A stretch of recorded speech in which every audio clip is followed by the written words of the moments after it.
Hello and welcome to Theology Unleashed. I'm Arjuna, and this is the channel where Eastern theology meets Western skepticism. Today, I've got a special guest. We've got Dr. Graham Oppy.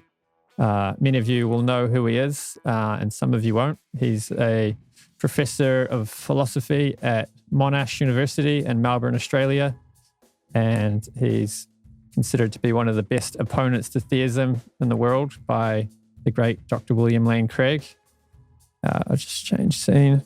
And we've got Akshay Gupta. He's been on the channel before. He's currently doing his PhD in the problem of evil at Cambridge University.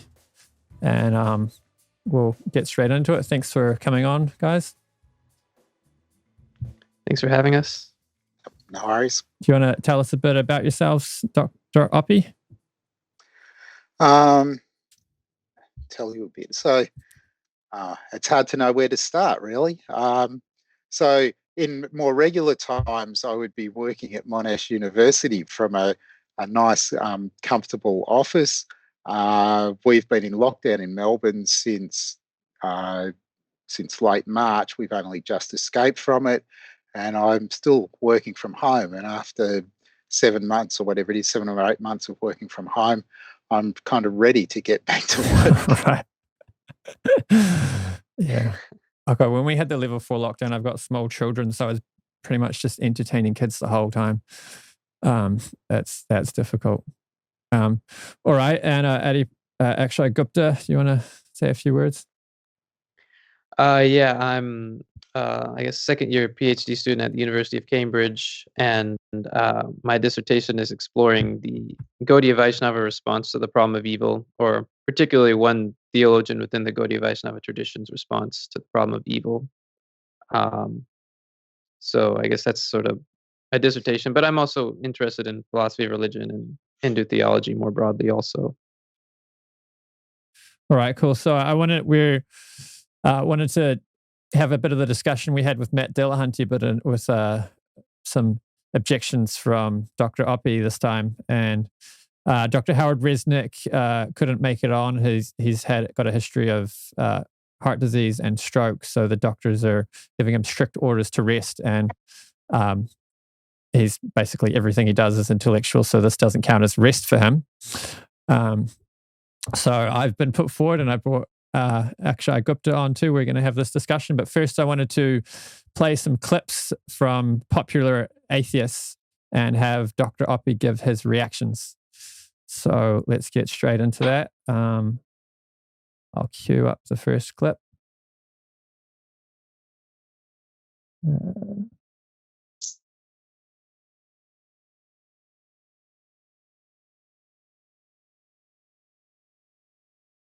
But simply, just because the United States, the whole, is rich, it doesn't follow that all of its citizens, the parts, are rich. Likewise, if the universe, the whole, came into being uncaused, it wouldn't follow that things within the universe, the parts, are uncaused. Hence, Craig is committing a fallacy of division when he says, think about it. Why don't bicycles and Beethoven and root beer come into being out of nothing? What's more, note that the universe isn't something, it's everything. And further still, though slightly already covered, note that classical cause and effect is predicated upon time. If there are no temporal states for A to cause B, then A simply can't cause B. That was his response to the Kalam cosmological argument, and he thinks that the universe is different from the parts. So although the parts need to have a cause and an origin, the whole doesn't need to have a beginning or a cause. What would you say to that? Okay, so I think there's lots of things you might say in response to this. So here's one thought. If you think of the universe as having temporal parts, and you suppose that there's an initial temporal part, then the question about whether the universe has the cause probably just is the question whether the initial temporal part has a cause. And so you won't get the separation that was being suggested there, where you could have causes for all of the parts but not for the whole. That may not be the most obvious thought, but it's clearly one thought that you might have. Someone's got a question. Do you think presuppositionalism is a valid epistemology? So, valid's a bad word. Yeah, I mean, valid's a word that for a professional philosopher applies to arguments. So is it? So let me reinterpret the question. Is it sort of correct epistemology? Answer no. All right. I'll play the next clip. This one's Lawrence Krauss.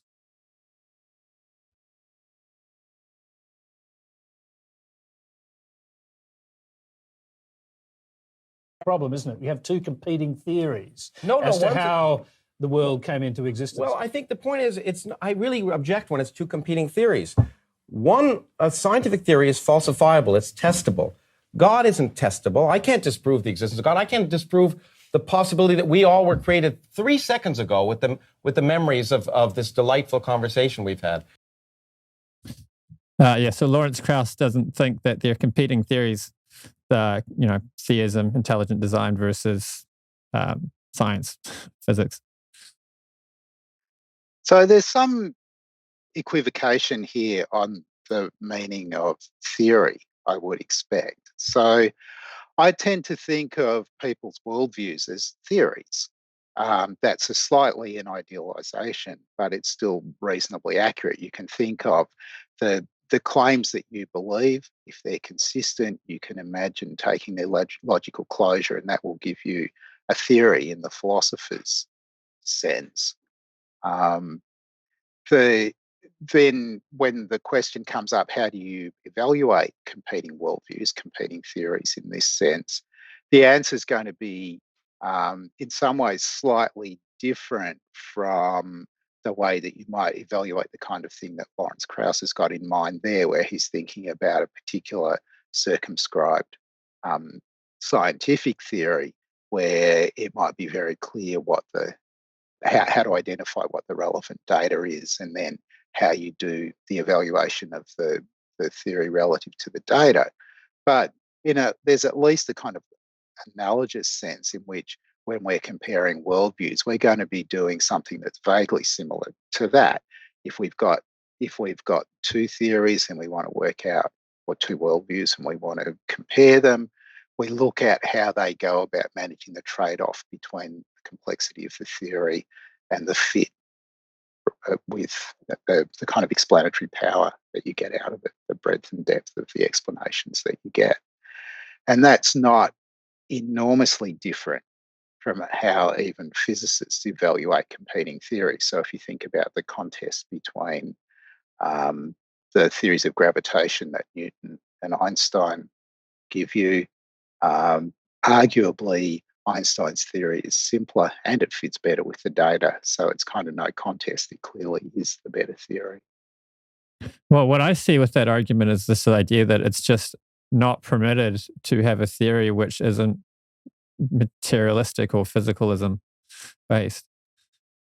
So there was another thing there about testability, but I was thinking that in at least a loose sense, you want to, where you've got theories, what you want to be able to do if you're going to compare competing theories is to identify something that we might call data on which you can compare the theories for their explanatory power. The way that I think about it with the worldview comparison is you just call all of the stuff that you agree on data.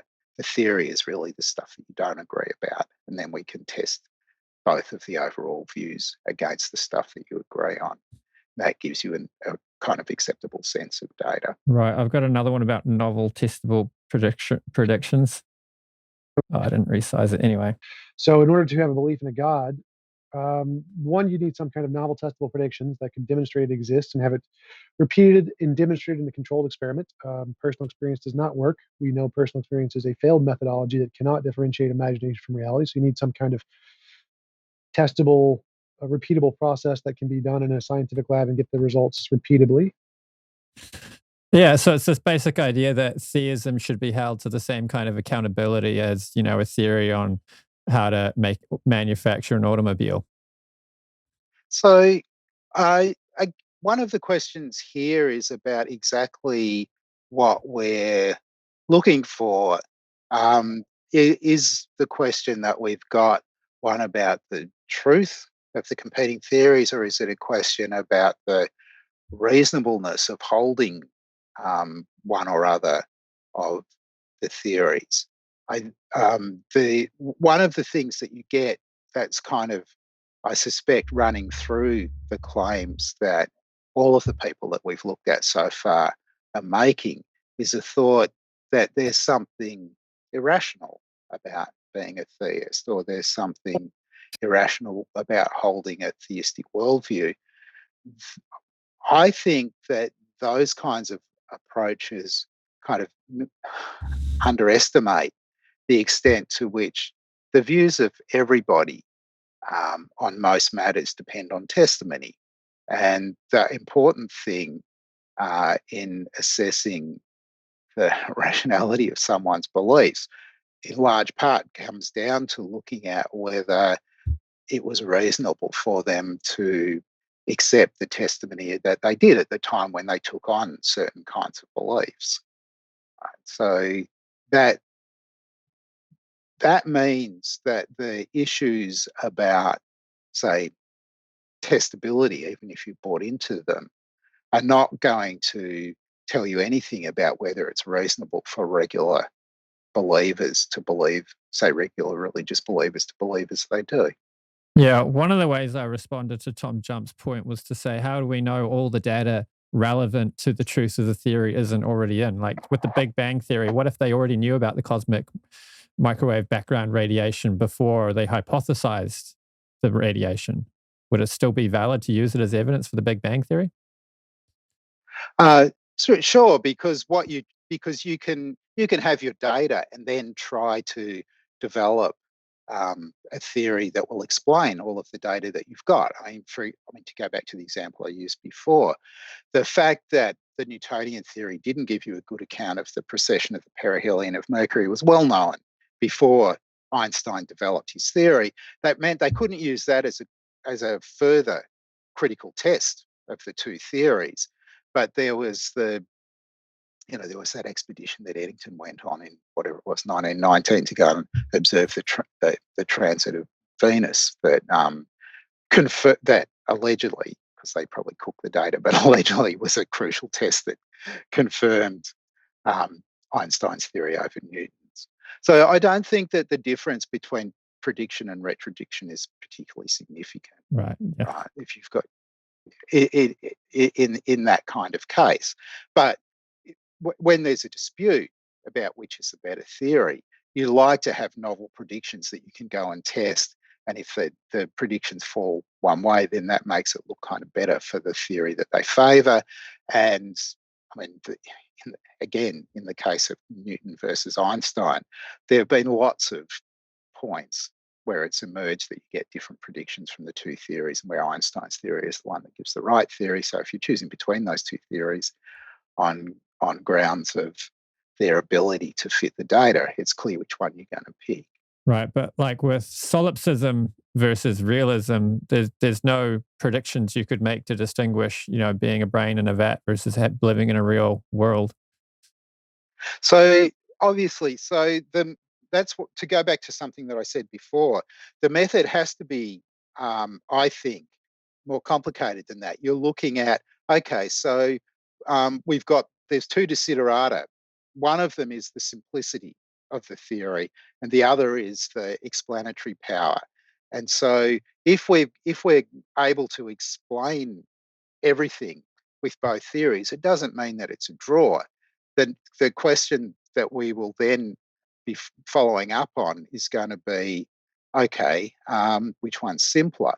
In the case of something like idealism, though, I think that there's a whole lot of, and solipsism is an extreme case, there's a whole lot of stuff that you just have no explanation for, because you're treating every bit of experience as absurd. It's just input. that you've got no explanation for. There's no explanation of where it comes from. There's no explanation of how it's generated and so on. Whereas to take a competing theory that would be more acceptable to the people that we've just been watching the videos of, if you're the kind of person who thinks that experiential states in humans are just neural states, you've got no problem explaining the causal origins of experience then, because that's just the causal origins of neural states. But isn't solipsism more simple because you've got less things? All you have is X. No, but you've got every single bit, every single experience is an independent surd that you've got no explanation for. It's about as complicated as theories get, right? Because it's got all this stuff that's just postulate after postulate with no explanation of where it comes from. It comes from the if you're the only thing that there is, it comes from the evil genius. It comes from the evil genius. So you've just got two things. You've got me as a brain in a vat, and you've got an evil genius tricking me. So no, but that won't work, because each of the experiences has to have a particular explanation, right? So either there's going to be some plan, something going on in the mind of the evil genius that corresponds to each of the bits of experience that you have, or you're just treating these things as unexplained surds. That's unacceptable, right? Your theory is as complicated as can be. Right. I'll play another clip now. Maybe we can come back to that. The point is that, when people say that you need a God to create a universe, you need an intelligence to create a universe, then the key question, of course, is, well, if God is more complex than the universe, then how could God come into existence? All right, so that's mixing up a couple of different considerations, that one. I don't know, do you want me to say a bit more about that? Yeah, so go for it. Because one issue is about the explanation of existence, and the other issue is about the explanation of complexity, right? And there was a shift there from we posit complexity and then we've got to explain existence, right? If we keep matters straight and we're thinking about the explanations of why there's a causal reality at all, it seems to me that there are very few options, but they're equally available to theists and to naturalists. We can suppose that there's an initial state that's necessary, and if we can suppose that there's an initial state that's brutally contingent, we can suppose that there's an infinite regress. Of those options, as you probably know, the one I prefer is the kind of there's an initial state and it's necessary. I don't think that we know for sure that that's the right choice, but put my toes to the fire and tell me to take a guess, and that's the one I'm going to opt for. And that will mean that my view in that respect is like many theist views. They suppose that there's a necessarily existing God, so that the initial state is just God, and then God makes the universe. My view is that there's a necessarily existing universe. The initial, at least the initial state, exists of necessity. Right. We might get into giving our responses to your thoughts later. I just thought it would be fun to get your reactions, particularly because the view you just expressed. You're far more favourable to theism than popular atheism is, and you've got some clout. So it's nice to hear your reactions. All right. Here's Dawkins now. Now, I was asked a specific question, is it in the genes? Is there some Darwinian reason for religiosity?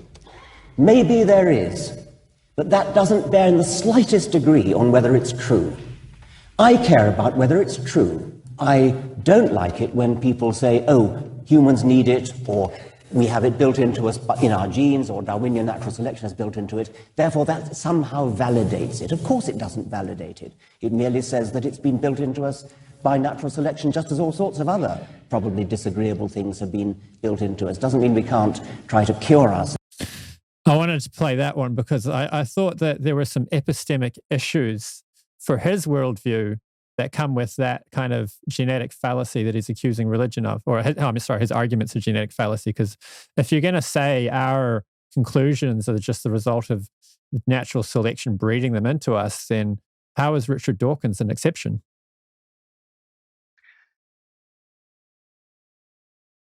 Right. So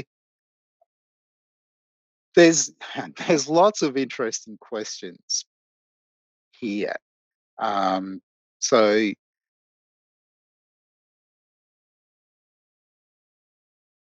I think that he should be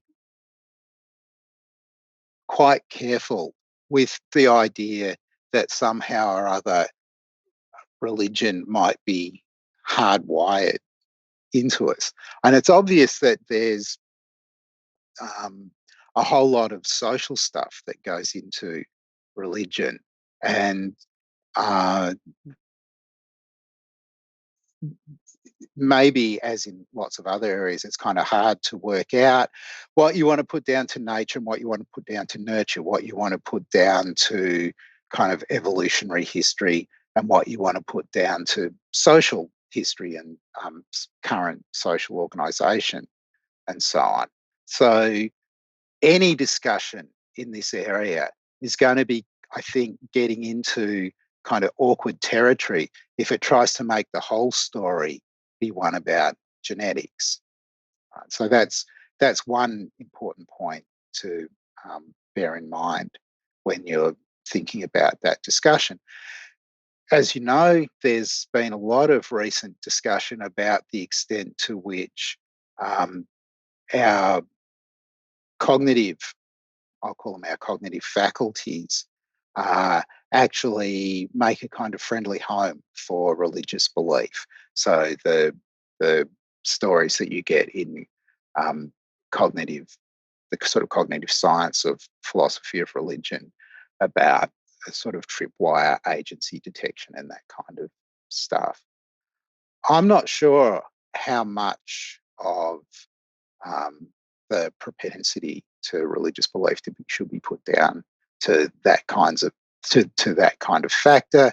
That's another very big area that there will be lots more to talk about if you want to go in that direction. Inspiring Philosophy put out a video where he quoted some studies which had shown that religious people are no more likely to detect agency where there is none than atheists. And in fact, atheists have a bias in the other direction. They're more likely to not detect agency where there is agency. I can't quote that study, but yeah. So the state of research in this area, I think, is still quite young. Yeah, I don't think there's been extensive work done. Yeah. Okay, should we do the next clip? Oh yeah, actually there was a question. I thought it was interesting. No, not that one. Since human beings rely on experience, does it come up? Yeah, to make sense of the world, is there any reason to consider naturalistic experiences as more real by default than supernatural experiences? Well, real by default. So, I mean, the story about what we rely on in making sense of the world is more complicated than saying, well, it's just experience, right? There's a whole lot of factors, one of which is perception. But clearly we rely on memory. Clearly we rely on, I'll call it reasoning. Clearly we rely on introspection. Very importantly, this is a point I already made, we rely on testimony. And the single biggest factor, in my view, on sort of how we make sense of the world is relying on the testimony of others. Almost everything that you believe, you get from other people. And that's, I think, key to understanding or finding the right way to think about disagreement. Right? Supposing that we think of the goal as formation of true beliefs, and thinking that there are all kinds of people who claim to be experts on all kinds of matters that disagree with one another.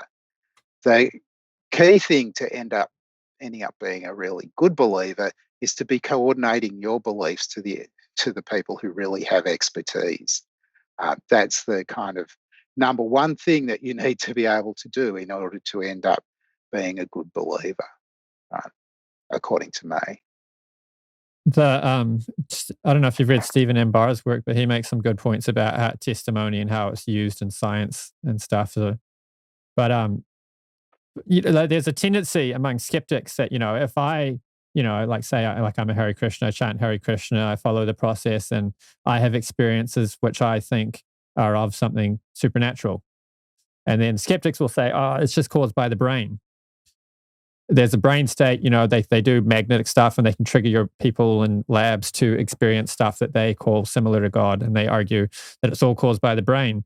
But doesn't that create an equal problem for realism where it's like, well, I eat a piece of chocolate cake and there's chemical reactions going on in my brain, and maybe they can come to a point with neuroscience where they can trigger my brain into thinking I'm eating a piece of chocolate cake when I'm not. So I guess that whole story seems to me to leave out the social elements and the testimonial elements of belief, right? I don't think, maybe unlike some other atheists, though not amongst the kind of philosophical atheists that I know, I don't think that people who aren't naturalists are just ipso facto irrational or sort of cognitively subnormal or something like that.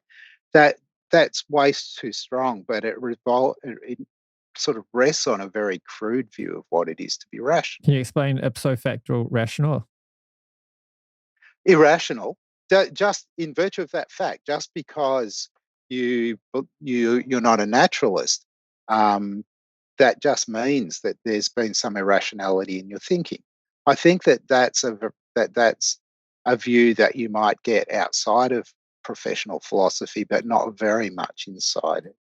Well, yeah, it'd be hard to have it inside professional philosophy because professional philosophy requires you to weed out inconsistencies from your worldview, and those kinds of extreme views that you get from popular atheists are in many ways self-referentially incoherent or self-contradictory.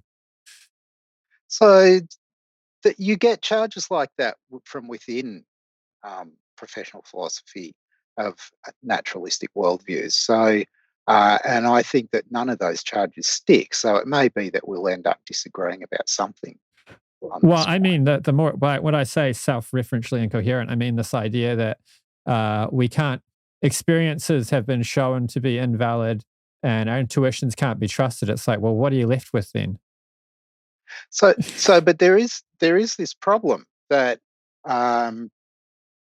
it's just as it's very hard to know which experts to trust, and that has a huge impact because you rely so much on testimony. It's clear that intuition is not an entirely reliable way of forming beliefs. We know that because professional philosophers' intuitions on just about everything wildly divergent. They disagree with one another. So if they're all supposing that their intuitions are perfectly reliable, most of them are being led astray by their intuitions because they disagree in the judgments that they form on the basis of their intuitions. So it's not going to be the case that that you should just trust your intuitions and that's kind of your epistemology. That would be disastrous. There's got to be something much more nuanced and complex that you say about how you form beliefs than that. So what would you call the epistemology that undergirds logic? Like basic syllogism. We all know it's true. Prove the syllogism's true. You can't. So there's lots of stuff that we do agree on, and some of that in the end probably is hardwired into us. One of the things that you're going to do, so let's talk about the various cases. So let's start with perception. From an early age, you learn that not all of your perceptions of the world are accurate. Right? So you learn that, for example, while there are conditions in which you can trust your vision, So bright sunny day, middle of the afternoon, large middle-sized object out in the backyard. There are lots of conditions where your vision's not entirely to be trusted. It's foggy, there's a shape over there in the distance. Part of what you do as you grow up is you learn and sort of calibrate in a more careful way when you can trust your perceptions and when you can't. And what goes for perception goes for the other channels you have for forming your beliefs. One of the most important ones, I keep coming back to this, is testimony. We all learn at a very young age that some people will tell us stuff that just isn't true. And so we all have ways of discriminating between what we take to be reliable informants and people we take to be unreliable informants. Often that's relative to subject matters. So there are people who are good on some topics but not on others. There are some people who are just our enemies. And in their treatment of us, they just lie or bullshit all the time. And we know that we just can't trust them at all on anything. Right? All of that's part of being a kind of responsible doxastic agent. We all go through this as we grow. It's part of what it is to be human. Can you give a quick breakdown of the word doxastic? The strengths and limits of your of the doxastic practices that you use. Sorry, I missed something. Can you give a quick breakdown of the word doxastic? Most people won't have a clue what that means. Oh, sorry, belief forming. So, okay. Yeah, doxa is just the Greek word for belief. Right. That's sort of getting into what we were wanting to discuss with you today quite a bit. Sorry, I lost my train of thought for a sec. So we all have non-inferential beliefs. Calvin Plantinga talked about this. I think they're generally called properly basic, and then we build on top of that chains of inference, and through we have our foundations, which are non-inferential beliefs, and then we're through chains of inference, we build a whole system of knowledge, right? So you were sort of so except that I was kind of nuancing that picture a bit, because it's not that just the beliefs that you form on the basis of perception are all sort of properly basic. It depends on the circumstances, right? Mid-afternoon, bright sunny day, you see someone running around in the backyard. There's a person in the backyard. Middle of winter, very foggy, late in the evening, you see something moving in the backyard. You form the belief that there's a person running around out there. Very unreliable, right? Not a proper foundation at all, right? So there's some nuance in the way that we treat perception. So there's Likewise with memory, right? Memory sometimes, for some things, quite reliable. For others, especially as they get older, not so good, right? And you have to take that into account in the formation and the maintenance of your beliefs as well. So we could call that, there's a number of phrases we could use, but one of them is resolution. So you have a high resolution experience, and you could say it's not defeasible. It's what's the philosophical word for when you can't it's like a non-negotiable. So maybe incorrigible. Incorrigible, yeah. But then again, suppose that you have what seems to you to be a very high-res experience, and then it turns out that someone drops some acid in your drink. That may well be a kind of defeating condition. It may well make you go back and think, well, actually, I shouldn't be trusting that experience at all. It's just sort of to bring this back to a more broad view. I mean, how do you know somebody dropped? You have this experience, and then later on, you have something that debunks what your beliefs about that experience. For that later news or experience or knowledge to debunk the prior one, it has to be higher resolution or be resting on firmer ground than the prior one. So we still have this thing where we've... Well, it depends what you meant by high res. I was thinking of it as a thing that you were reading off from sort of internal properties. It's very vivid and highly detailed and so on.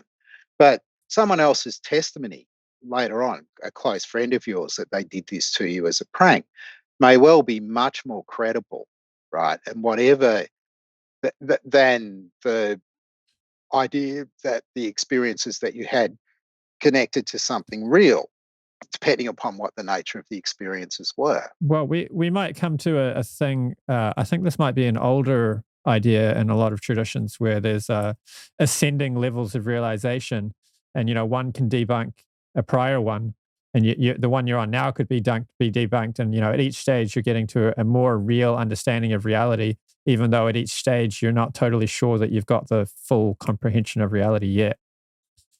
So, I guess I have a very different picture about our belief from that. So the most important thing to remember is that you know next to nothing, right? So there are various ways to get at this, but I don't just mean you know next to nothing, but you have beliefs about next to nothing. Go and stand in a big library like the Bodleian and look around the shelves and look at the kind of mathematics texts and the physics texts and the chemistry texts and the biology texts and the sociology and politics and history and so on, right? What do you know out of what's in those texts? Kind of in round terms as a percentage. I'm going to guess 0 will be pretty much it, right? Yeah. That will be true for everybody. Yeah. Right. So now think about what happens over the course of your life. You learn things and you forget things. There are things that you're an expert on when you're 6 that you've completely forgotten by the time you're 25. And so it's not that our belief, if you think about your sort of total representation of the world, that it's a kind of monotonically increasing thing where you're kind of moving upwards through various levels, getting ever better. It's much more complicated than that. You learn about some things, you forget about others. Your understanding of some things improves as you get older. Your understanding of other things gets worse as you get older. These are just facts about people, right? And what it's like to be human. I'd say these examples you're giving are sort of more cursory elements of reality and comprehensions of reality than sort of what I'm thinking of. Like I'm more thinking of the difference between having a dream and waking up to reality. And the way when you're in a dream, you can think that it's real, but at the moment you wake up, you've got no doubts that you're awake and that was just a dream. So some people report that kind of experience. Lots of people don't. I'm not sure that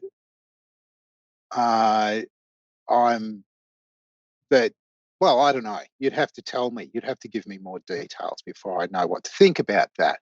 So it might be, for example, to take one of the examples of the people who was on before, perhaps there was a point where they were religious believers and then they sort of went, click, naturalism's true. Yeah. And you could think of that as a kind of waking up, if that's the way that you want to frame it, right?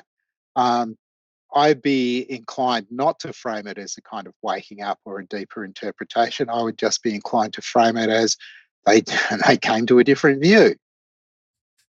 Right. I mean, we got to get to virtue epistemology at some point. So part of the epistemology we want to advance involves, ascending levels of consciousness. So a lower state of consciousness. I mean, first of all, here's a question. What would you say about moral epistemology? I assume you're a moral realist, or can you first? So my view about morality is that there are some fundamental moral claims that are necessarily true. There are also some less fundamental ones that are necessarily true as well. So just to give you an example, kind of really simple example.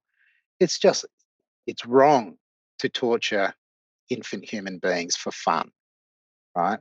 And that just seems to me to be true. And right. I think that maybe it's not a fundamental moral principle. Maybe it can be derived from something that's more fundamental. But that more fundamental thing, if there is a more fundamental thing, is just necessarily true. It couldn't possibly be false. Well, the principle would be we shouldn't cause unnecessary suffering to other living entities for no reason. So for no reason. yeah, maybe we can go more fundamental than that. I don't know, right? This is not. I don't have a. We don't have to. Get to the absolute. I'm not interested in kind of working out all the details of. I mean, whatever the foundation of it is, we can have a proposition: torturing babies is bad. We all agree it's objectively bad. My question is, what epistemology would you put behind that? So, let's take a different example. Consider so what I said was it's a necessary truth, right?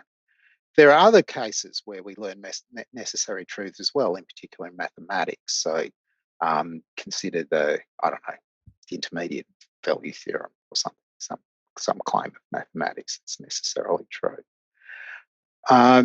Maybe the difference in these cases is, you might think, is that in mathematics you have proofs, but that won't work for the most fundamental propositions. Why do we think that the most fundamental mathematical propositions are true and necessarily true? What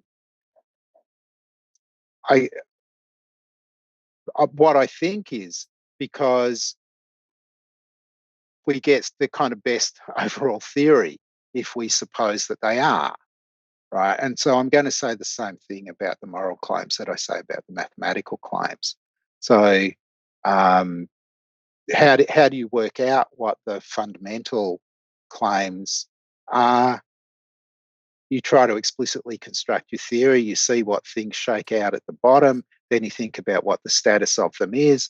And at least in maths and morals, I think the most plausible thing to say is going to be that they're necessary. So, right? And that just is the epistemology. You're just kind of reading the status of these things off your theory. So it's brute fact, basically.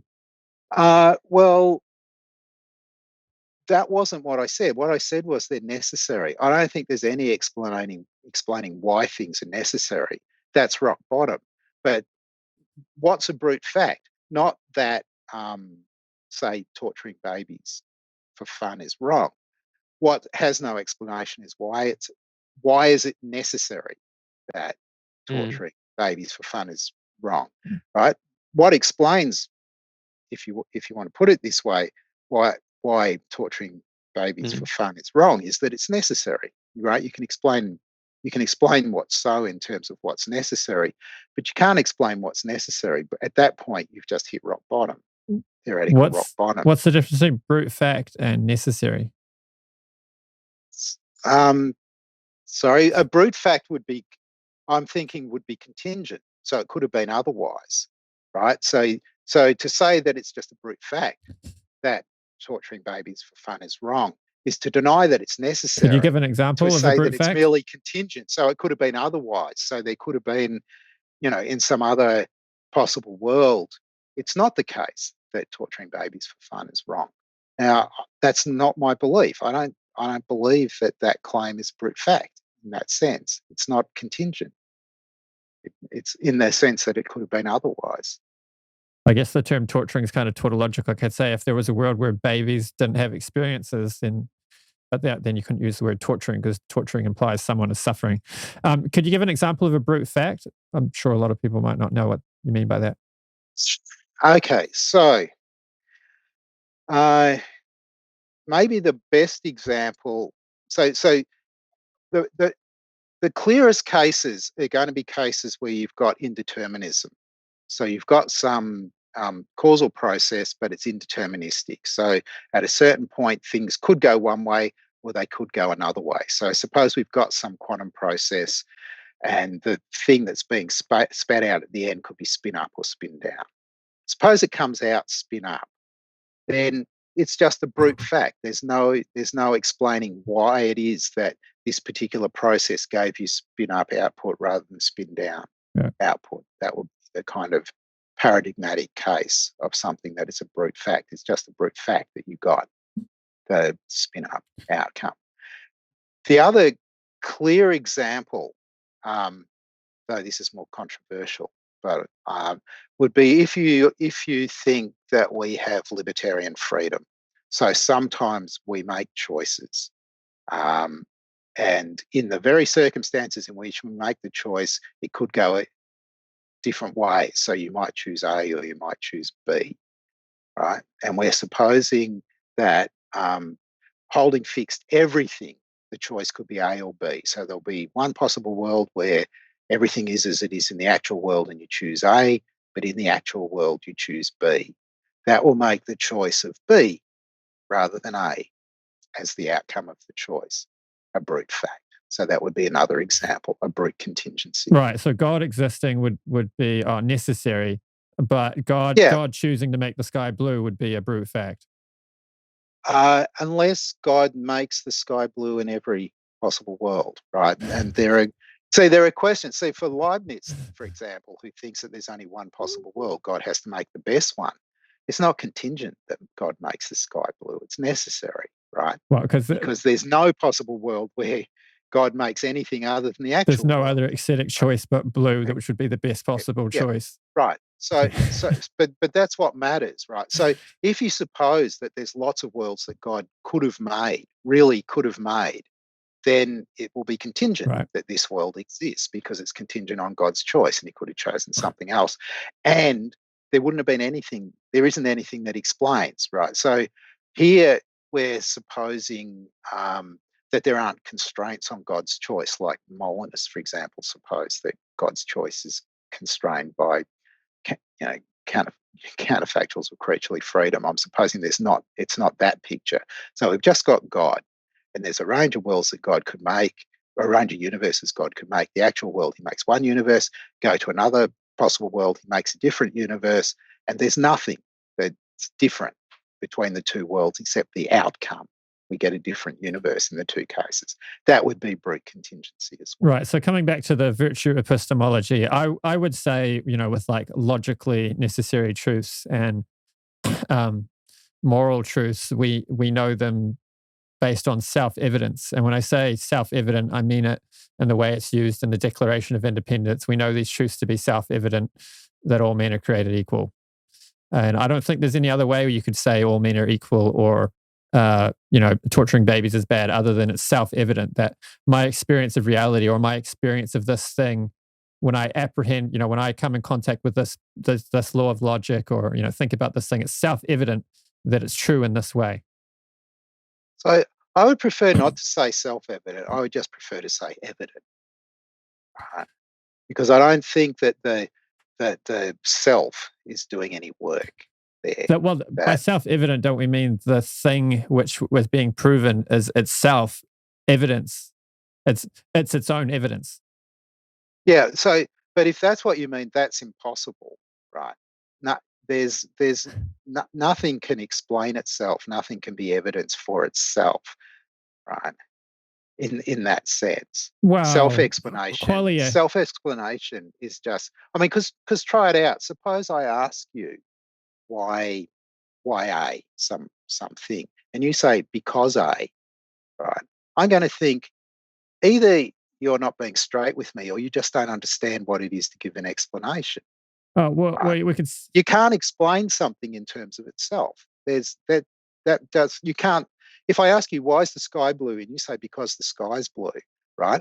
I'm just going to think, okay, you didn't understand what I was asking you for. I wanted an explanation. I didn't want you to just repeat the thing that I was asking for an explanation of. But the question why and the question how are two different things. So if you ask why the sky is blue, I'd say it's an artistic choice made by God. Of course, you'd disagree, but that's the answer I'd give. If you'd say, do you know if the sky is blue or if it's a different color? I'd be like, I know the sky is blue because when I look at it, it's blue. My eyes tell me it's blue. The blueness of the sky is self-evident to me. So on the question of, how do you know that the sky is blue? Because it looks blue to me. Fine. Okay, you explained one thing in terms of another. Whether that's a complete and satisfactory explanation is a different question. But then let's ask about the why do you think that the sky looks blue to you? Because my if you're going to say because the sky looks blue to me, I'm going to say no. I didn't ask you to just repeat back what I said. I wanted you to explain, right? And there are explanations to be given. And there's a story about the reflectance of light off the atmosphere. There's a story about the processing that goes on from the light that lands on your retina and gets processed in your brain and so on. And in there is the explanation of why the sky looks blue to you, right? There is an explanation to be given, and that's where it lies. Well, that's assuming scientific atheology as opposed to assuming teleology, which is where I would go. Or Dr. Resnick calls it phenomenological teleology, which is the idea that the physics undergirding reality is actually there for the purpose of delivering sensory experiences to conscious entities, as opposed to the other way around, which would be the physicalist bottom-up approach that our experience of reality is just contingently caused by the mechanics of reality. And I don't know I don't think you could really prove one or the other. I find the teleology explanation more satisfying than the mechanical one. I don't think that well, if you want to deny that photons from the atmosphere are scattered into your eye, and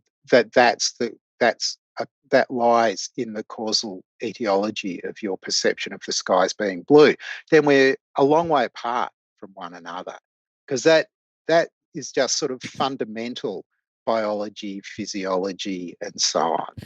Right? No, but I don't think that you should deny it. You should deny any part of that. I think you've misunderstood my point. It's like, asking why there's a motor vehicle. You can say, oh, there's a motor vehicle because, a manufacturing line put a bunch of pieces of steel together in a way which produced a motor vehicle. It's like, well, no, a manufacturing line put a bunch of pieces of steel together because someone wanted to produce a motor vehicle. And the motor vehicle is actually the reason why all of the other things happen. So the sky is blue is an artistic choice by God.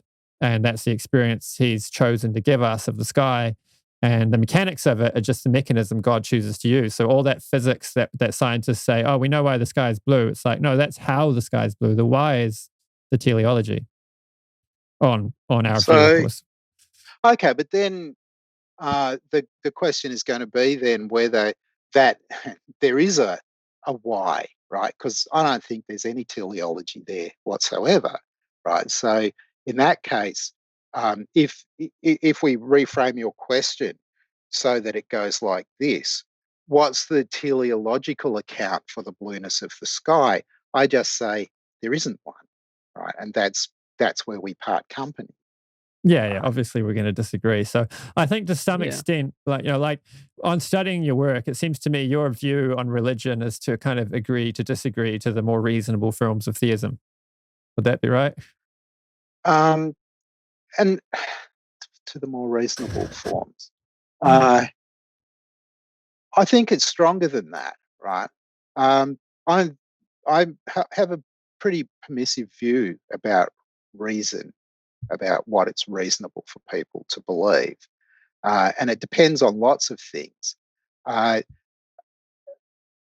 So I might be prepared to say that people can reasonably believe things that you might think are just kind of unbelievable.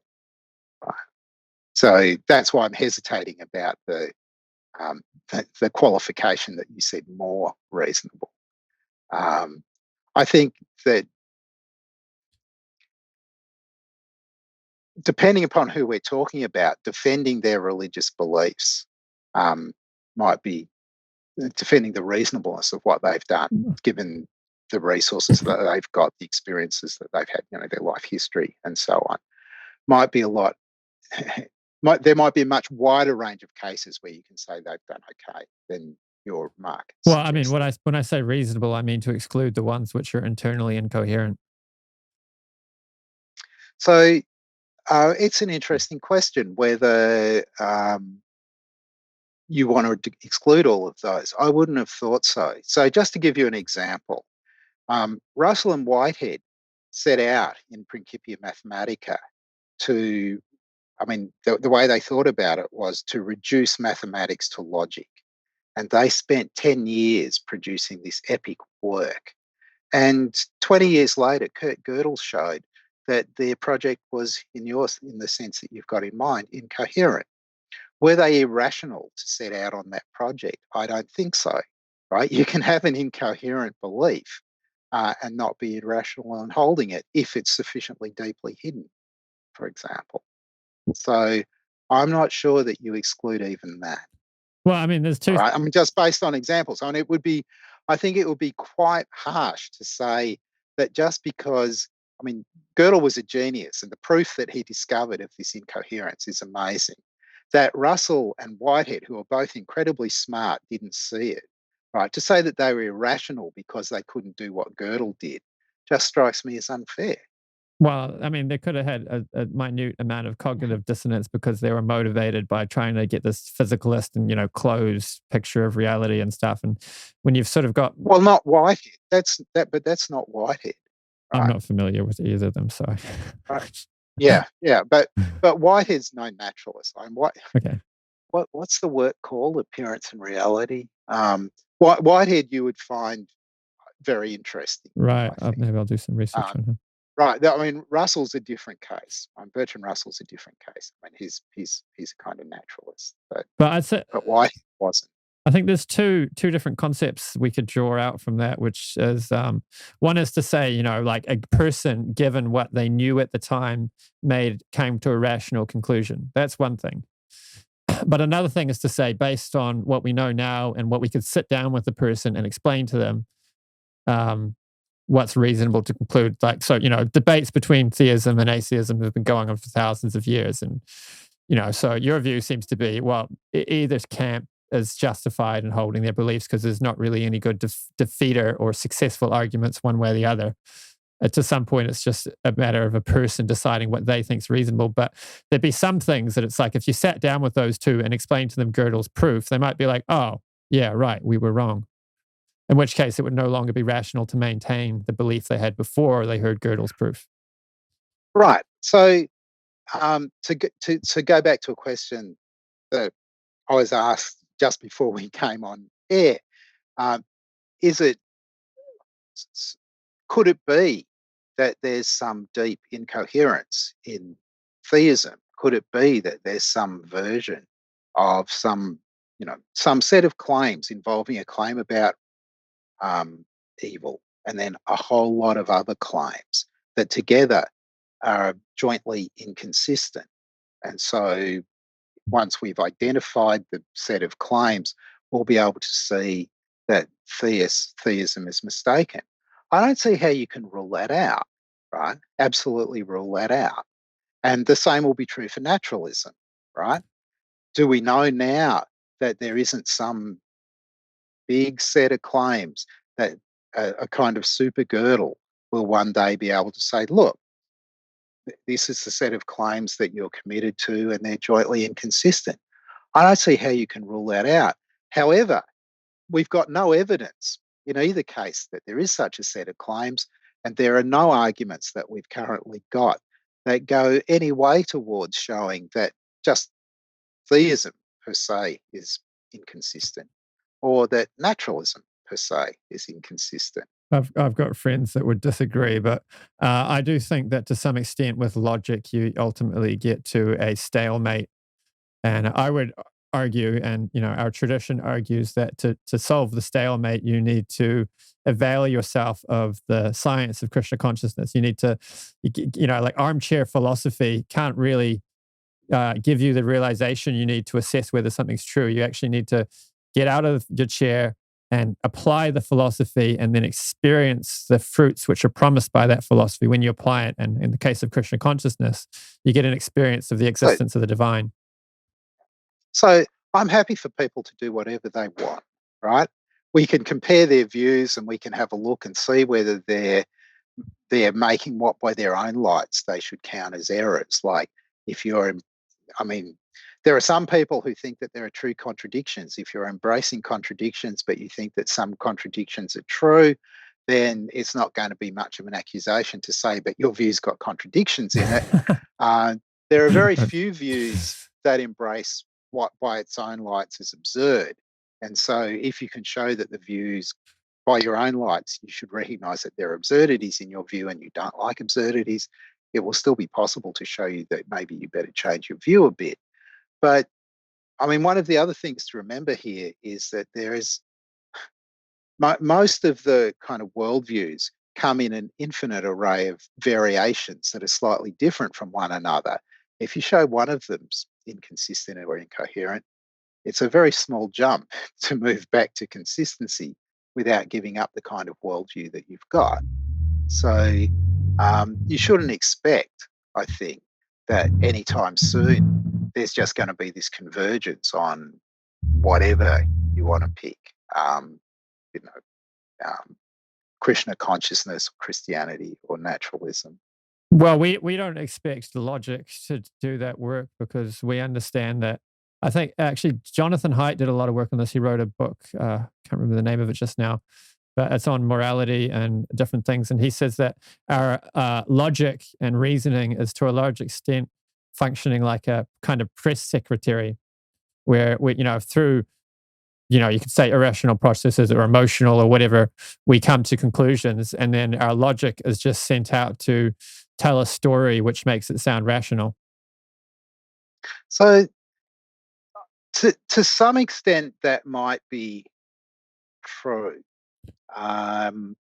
But if you think about the use that you can make of logic in mathematics, for example, where you use it in the construction of proofs, and that's kind of central to the epistemology of mathematics. If you want to know whether something's a theorem, you've got to derive it from the axioms, right? It's not functioning there as a press secretary. It's actually functioning as an underlabourer.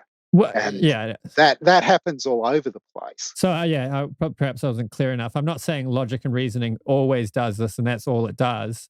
Obviously, it can do more, but it can only do more in cases where there's not a pre-existing prejudice which is stronger and given more favor than the logic is. So this is cognitive dissonance, like the classic thing. They get people to do a boring task, pay them a large sum of like $20, which was a lot of money back in the time, and then ask people, was that boring? They're like, sure, it's boring, but I got $20. And they're happy to tell people they did something really boring. And pay them $1 and then get them to, speak to somebody out in the lobby saying, oh, what was the activity? Oh, it was fun. Why? Because I only got paid $1. How can I justify wasting my time doing something boring? I know it wasn't boring. So cognitive dissonance can overrule any kind of logical inference. Well, that's a big jump, right? One of the things you have to remember is about the replicability of things that happen in psych labs in the real world, right? Whether you want to say that, I don't know, pick one of your philosophical heroes, and since I want a naturalist, I'll pick one. So say that David Lewis's views that there's about naturalism with a product of cognitive dissonance, that seems pretty improbable to me as a claim. Pretty improbable. Well, I think all of us to some extent have some, I wouldn't say it's like that always vying for supremacy, but to some extent it's shaping things. And there's got to be some explanation why some people are naturalists and some people are theists, even though they've looked at the same evidence. So why not bring in virtue epistemology and say they've got some different attitude or predisposition in their consciousness, which just tips the balance one way or the other. So I think that there's something much more obvious to point to, which is that in the vast majority of cases, it has to do with testimony. Right?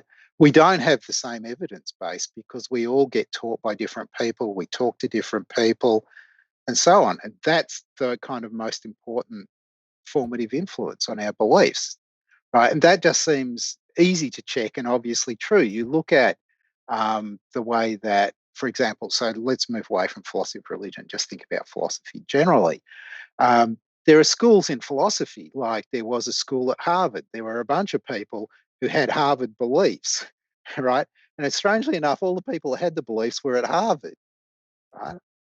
And it wasn't because people who already had the beliefs went to Harvard in order to be around people who fitted in, right?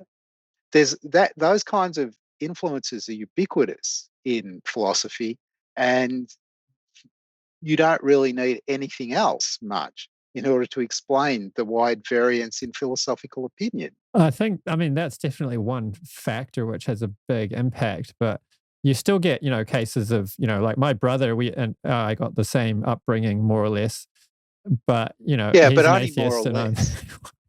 Yeah, but are those subtle differences really going to tip the scales? And sometimes you've got identical twins. Yes, they do. And they come out differently too, right? Yeah, sure.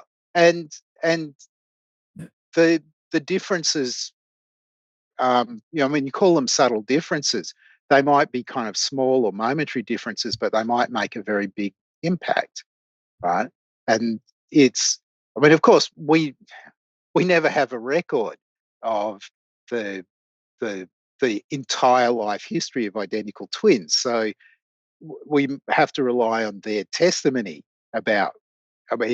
for any evidence that we've got about why one of them ended up a theist and the other one ended up a naturalist.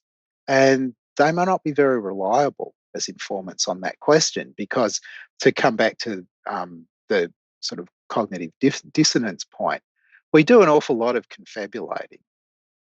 We tell an awful lot of just so stories to ourselves to rationalize our actions and our pasts. Yeah. So it's very hard, I think, to be very confident about the need to appeal to anything much more than differences in inputs. Well, it might be one of those things we come to, which we talked about a minute ago, where we sort of have two theories which are more or less equal, and one person just favors one over the other for whatever personal reasons, or if, in your case, because of what their testimony they've heard previously. Like the logical argument for my epistemology over yours might get us to a stalemate, like I was describing earlier. So coming back to sorry, if you can go. No, go. Did you want to say something, Eddie? You've been quiet. Oh yeah, actually, yeah. I guess what was the sort of central thesis you were maybe trying to advance in this? Maybe we could return to that. Right. Yeah. I wonder if I can pull up that syllogism I wrote out. So yeah, I was sort of building up a bit about properly basic beliefs or foundation, non-inferential foundations for our worldview, and you gave some objections to that. But I think ultimately we've always got to have something more foundational. So like whenever something's proven to be fallacious, it's proven using something with firmer ground and a stronger chain of inference. So when we debunk one of our intuitions, we must always be debunking it with the foundations of the chain of inference must be stronger than our intuition, because an intuition can be a foundation on its own. And the chain of inference also has to be stronger. And then you can debunk a belief. But if you want to say we don't have to trust intuition, then I'd say, well, how do we get logic? How do we get that torturing babies are bad? How do we get that there's a real world outside my mind? And I'm using the word intuition to refer to this. I also would use the word self-evident, but we've got to use some word. I mean, I'm sure we all agree there's some way we know there's a real world outside of man. Torturing babies is bad, and the laws of logic are valid.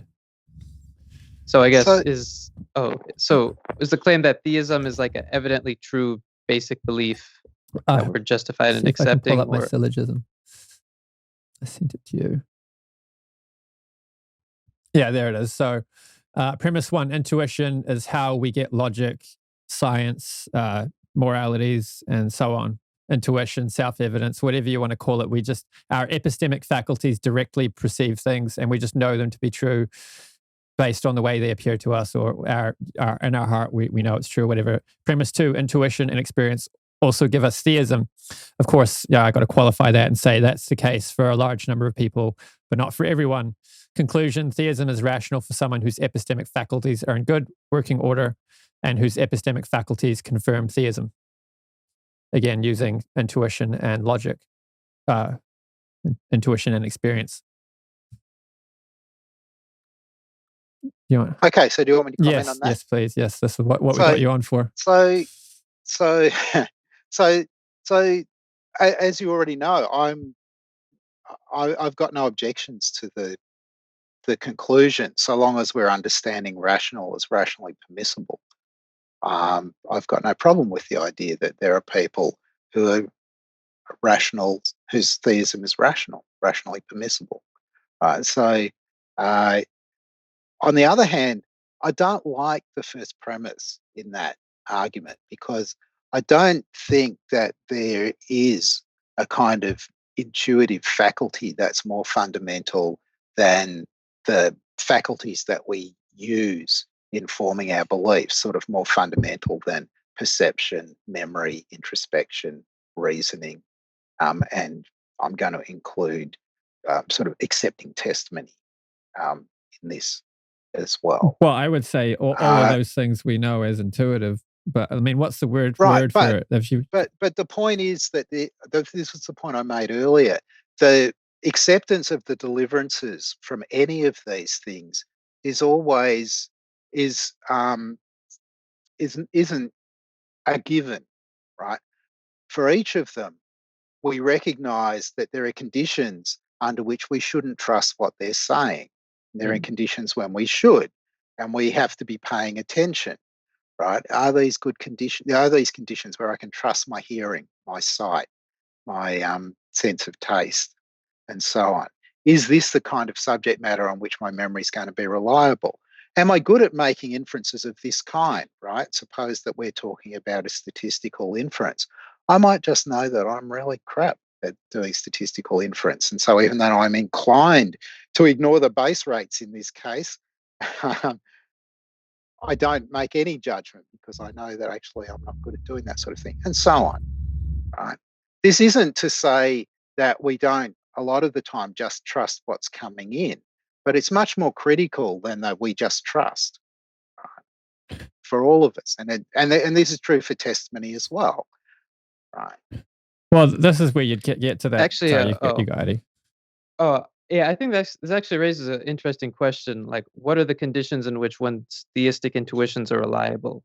I mean, I think this would perhaps be interesting to discuss. Like, in what case am I justified in taking my theistic intuitions to be reliable and not, some sort of hallucinatory belief or some sort of erroneous belief? What would cause me that belief to be rational for me or rational for any person? Right. And I'd like to kind of also just ask about, for people, really, where do your theistic intuitions come from? Right. What's the kind of history of those intuitions? For lots of people, initially you get the beliefs from testimony, and you just accept them on the basis of the testimony that you're given, right? Then, once you've got them very solidly, if people ask you to sort of, reflect, it just seems to you that you've got these theistic beliefs. But that's not sensitive to the actual history that they had. So there's that kind of question to think about as well. One aspect of the epistemology I should probably bring in here, going back to virtue epistemology is, I think some of it, to some extent, it might be circular. Like, you have to make certain assumptions in order to get the picture to work. And it's really hard to do it without those assumptions. I was trying to see how you could do it in an empirical way, and it seems like it can't quite be done. There always seems to have to be some amount of theistic or supernatural assumptions. So that would be that you have people who are spiritual authorities in the same way you have people who are scientific authorities. So them being spiritual authorities means they are directly perceiving and directly understanding the spiritual reality. So when they tell you something about Krishna, they've seen it. They know that it's a fact. They're not just repeating something they've heard from someone else. And of course, how would you verify somebody's got those qualities? Well, you got to look at Bhagavad Gita and see what the quality of Bhagavatam, Nectar Devotion, see what the qualities of this person are listed as. And some of them would be that they're detached from the material world, like that they're not. You can't make them angry just by scratching their car or something like that. They're not disturbed by these kinds of things. If they get angry, it's because somebody's offended God or offended a pure devotee of God or something. And so when we have these people that we find this person's a spiritual authority, then we can accept their testimony, and we're within our rights to trust what they say, pronounce on spiritual subject matters. In the same way, I can trust that what scientists tell me about quantum physics and so on. So what you're now saying, I'm not going to object to, right? People determine who they can trust on particular subject matters, and then it may well be that the person that you trust gives you the kind of testimony that you've described and you accept it. And it doesn't seem to me obvious that you've got to be irrational in doing that. I mean, I could say it more strongly. It seems to me you can be rational, reasonable in doing that. Right. Of course, there are going to be other people who just don't take that testimony seriously at all, and that will be reasonable too. I mean, it depends on their background beliefs, who they actually, the experts that they do trust, so I shouldn't say experts, because I don't mean that there's going to be agreement about who the authorities are, but there are people who they trust, that they get their information from, and they're going to come to a different belief. That just seems okay to me. Of course, this doesn't mean that I'm thinking that you don't really believe your own position and you don't really think that the other people are getting it wrong. Right? So I'm a naturalist. I'm a pretty hard-nosed naturalist, right? So I'm not inclined to think that you're right. I just am quite happy to concede that you're reasonable in what you do, because we're all in the same boat. We all have to make determinations about who are the people whose testimony we're going to trust. There's nothing that I've got to say to you that was going to convince you that you're trusting the wrong authorities. Right. Yeah. What I'm trying to do here is formalize in a Western framework the epistemology, which is actually given by the tradition, and the way that people actually come to these conclusions. Like, a lot of the skeptical epistemology bugs me, because it's like, but people don't actually live their lives like that. Like, people who are epistemic solipsists who say, oh, we can't solve the problem of solipsism. It's like, you get out of bed in the morning and you don't question reality. You get out of bed in the morning and you interact with your family and so on without any doubts that they're real people. So if your epistemology isn't in sync with the way you actually live your life, then I think it's a farce. Right. And I agreed with that, because you said, what about solipsism before? And I just refused to take it seriously. You had a slightly different I'm angle. I'm fully on board. Right. So I'm glad you've got a solution for it. Your solution just didn't quite plug into my epistemology the way I was planning on it. My second formulation is for the epistemic solipsist, and I don't think there can be really any argument with this. So this is actually a large part of how people take to Krishna consciousness too, is that, like in the early days, Srila Prabhupada, the charismatic leader, came to the West, started the Hare Krishna movement. A lot of people described the Swami had something that we wanted. His special state of consciousness, his love for Krishna. There's a special bliss and energy that he carried that people who came in contact with him and came to be his followers wanted themselves. They wanted what he had. So this version is for the epistemic solipsist, which means somebody who thinks we can't know reality is real. So obviously, for a person who doesn't think that they can prove the material world exists and other people exist outside their mind, there's no possible way to prove God exists. It's just what it is. So for them, premise one, we can't know reality. We can only know what seems to give us desirable results. Premise two, theism gives us desirable results as confirmed by social science. Conclusion, theism should be practiced if one desires the benefits which social science indicates religion to offer. Or in the example I gave of Srila Prabhupada, the founder of the Hare Krishna movement, where theism should be practiced if you want what Prabhupada has. Right. So this is a familiar sort of argument, this one. Familiar to me, though, in a slightly different formulation. I'm skeptical about the second premise, the way that you stated it, which is that science tells us that theism offers benefits. I think the situation's much more... The situation with respect to what science says about religious belief is much more ambiguous than you're allowing. So, I mean, just to take one kind of example, you can make demographic studies. I mean, and this is not hypothetical, this has been done, but I'm not going to tell you straight off what the outcome is, right? So you can make demographic studies, of countries or regions within countries, and you can make your study so that the primary variable that you're sensitive to is religiosity, the extent to which people are religious and the extent to which they claim to be religious church attenders or mosque attenders or temple attenders or whatever. And then you can tie a whole lot of other variables to that are indicators of societal dysfunction. So you can look at things like suicide rates and homicide rates, incarceration rates, rates of various kinds of mental illness, alcoholism, and so on. Right, a whole lot of indicators that are pretty closely tied to well-being and happiness. And then you can look to see whether there's a pattern that emerges. Are the people who are highly religious scoring better on this range of indicators than the ones who are not? And the answer seems to be that it's kind of a wash. There's no clear pattern that emerges. Being religious seems not to make any difference, right? I mean, there are particular countries and particular instances where highly religious countries do much worse than others, but say incarceration rates are much higher in the United States than elsewhere, for example, even though if you're comparing with other Western countries, it's much more religious than, say, Sweden or Denmark or whatever. But that's tied to local factors, right? There are all kinds of sort of influencing factors about wealth and so on that make a difference.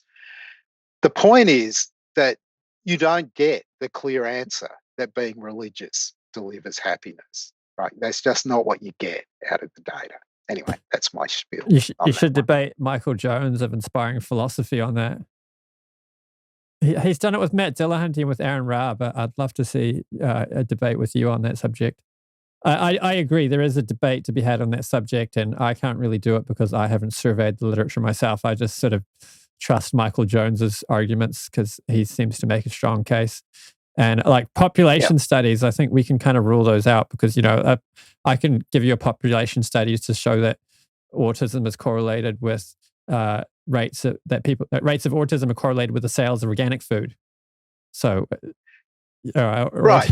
So this is the problem, right? It's not clear what kind of studies.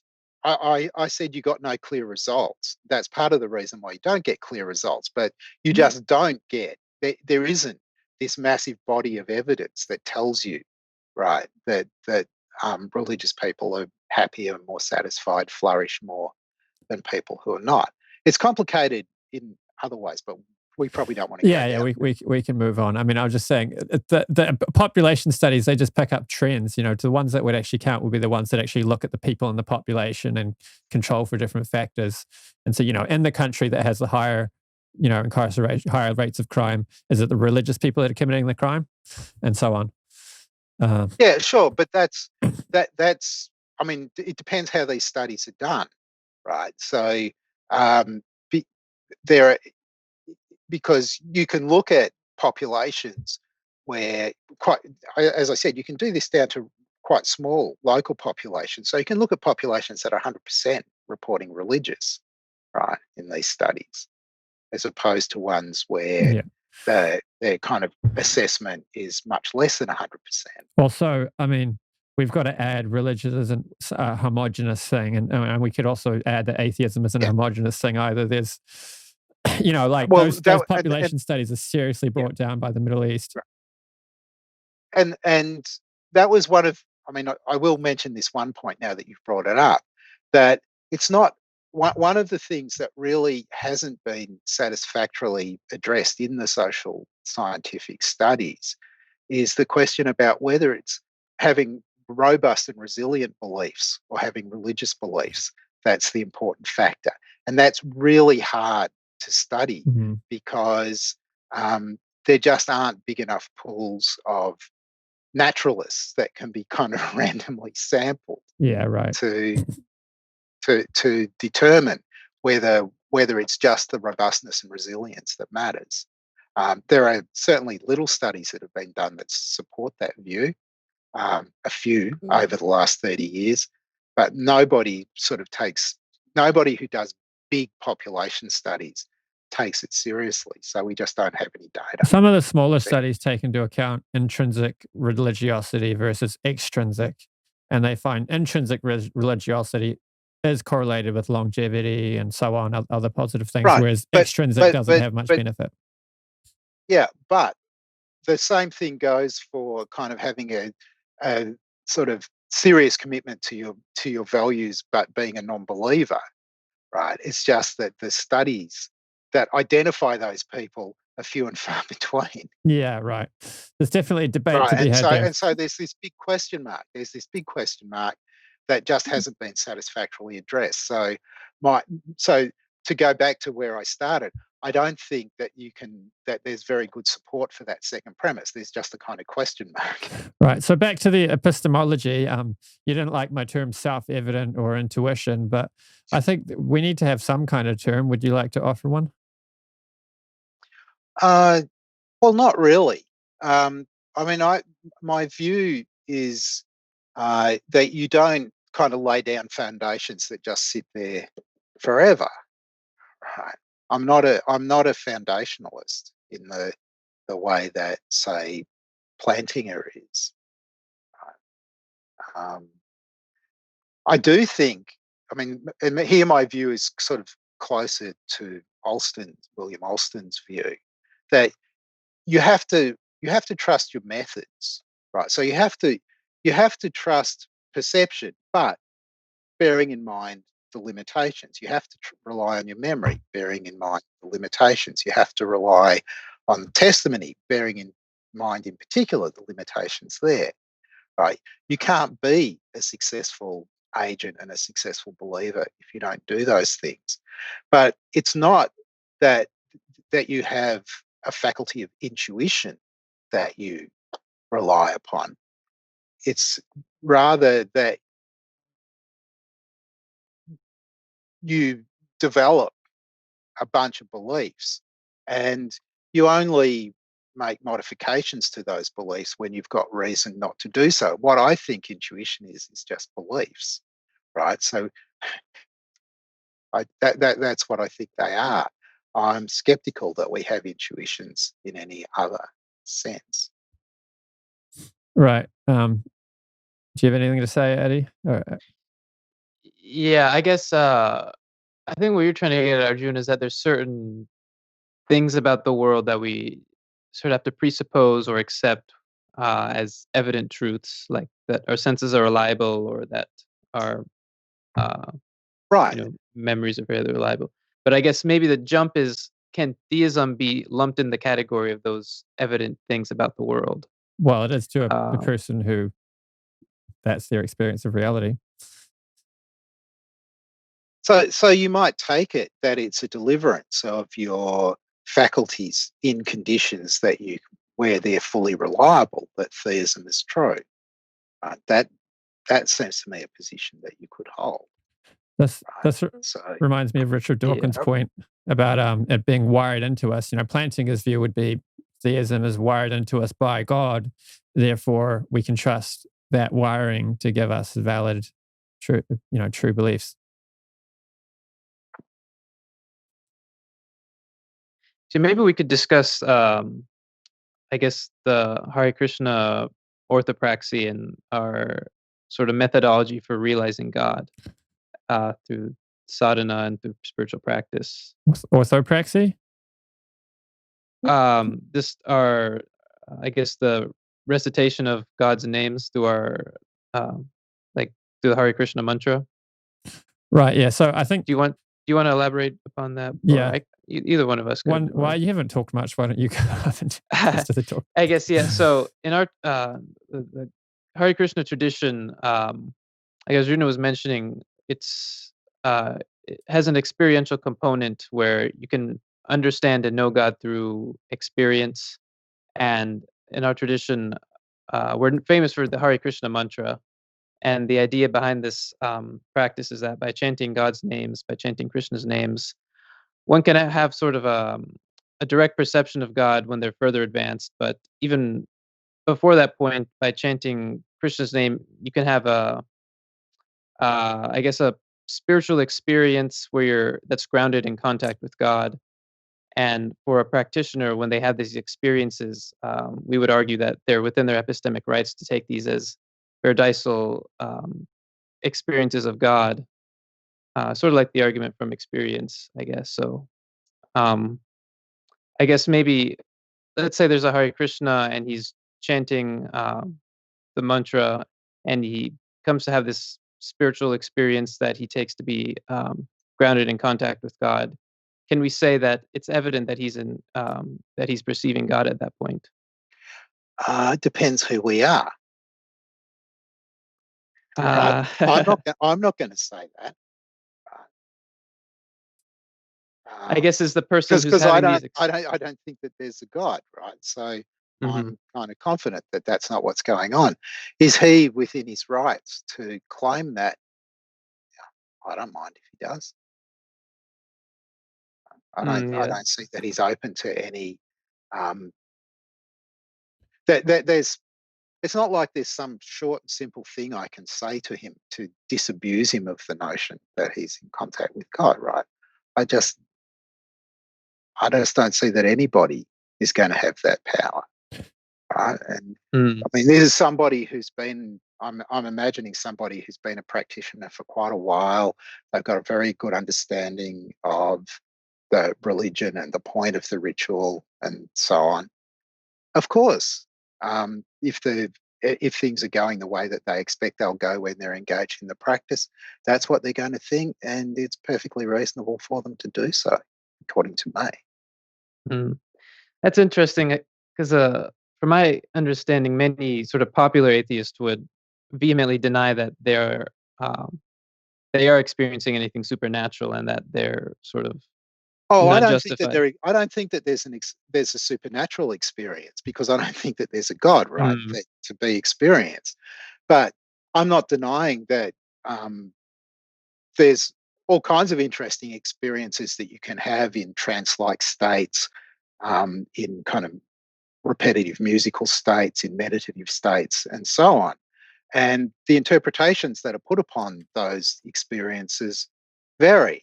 And there are plenty of naturalists who practice meditation, but the interpretation that they put on the experiences that they have is just very different from the interpretations that's being put on the experience by the person that you're describing. Yeah, I guess one thing me and Arjuna were talking about is whether it can be evident to the person having this experience that it is veridicil and not just some sort of seeming of a religious experience. Okay, so it depends what we're getting at now. Whether we're thinking about it from their point of view or from a broader point of view.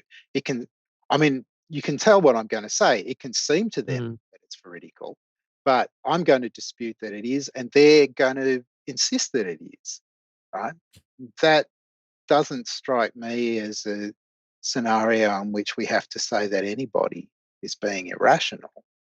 Right? We've just got very different perspectives on the matter, and those perspectives involve a bunch of beliefs with kind of histories and sort of coherence and so on. But let's suppose you were the one having the experience. At what point are you just gaslighting yourselves if you don't think these experiences are part of reality? Well, the experiences are clearly part of reality. There's something that happened, right? The question is about their content. What are they of? Right. So you don't. I mean, this goes back to the point. I don't meditate, but I know plenty of naturalists who do. Right. It's one question what kind of experiences you can give yourself. Right. I mean, there are other naturalists who are into psychedelics and claim to have all kinds of interesting experiences, but that's one question. The question about how you interpret the experiences is quite a different question. When I was discussing with Dr. Howard Resnick, I was helping him prepare for this, but it ended up me coming forward. He was saying that he has a view that an experience can have conceptual content. So it's not that we have an experience and then we form a concept about the experience. The experience itself can contain the conceptual content. So I think that's right. That's I would have thought that was kind of the orthodox view in philosophy, right? So it's not that when I look at the cup, the content of my visual experience is something other than the cup that I'm looking at, right? So, and that's, that I'm looking at a cup is gives conceptual content to the experience. I mean, it's hard to know what an experience would look like with no conceptual content, because presumably, even if you the way that old-fashioned sense data theorists used to think about it, there'd be things like, well, the content of my experience has a certain kind of shape and a certain kind of color, and there's certain kinds of differences in the color because of and so on. But it looks as though that's just kind of driving down the conceptual content to a lower level. Yeah, I mean, I think some of those philosophical discussions get a bit silly. But the difference we were talking about is, the experience is not true or false. The experience is the experience, and it's like the qualia. You can't prove it wrong. It's the you have an experience. It's in one sense, it's the only thing you know. Everything else is a theory. But the proposition about the experience that it can be true or false. So I feel like I experienced God. Either I did or I didn't, but I did have an experience. And so I think Dr. Howard Resnick's position is that the experience contains within it the proposition, that they're in some ways can be identical. So that seems I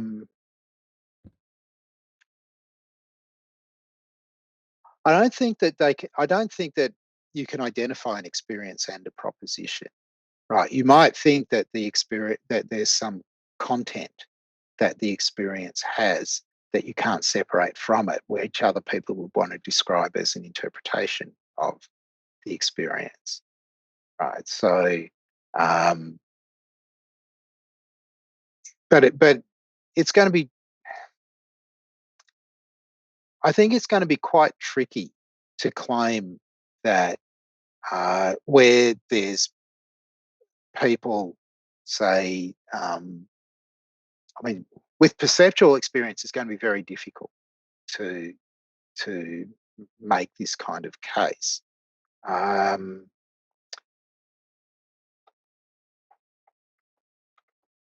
So I guess my thought is that doesn't sound very plausible, but I must admit, I haven't fully got my head around the concept. I was just trying to put it forward. Yeah, I guess if we take our perceptual experiences, like if I walk and I see a tree, it's evident that I'm seeming to see a tree, and we can take it to be fairly reliable that I am seeing a tree, and that seeming corresponds with reality. Wondering if I also am sort of working through this, but let's say I have a seeming of a religious experience. Is there any way for me to verify that it corresponds with reality and it's a vertical experience of God and not just some sort of phenomenon produced by some naturalistic means?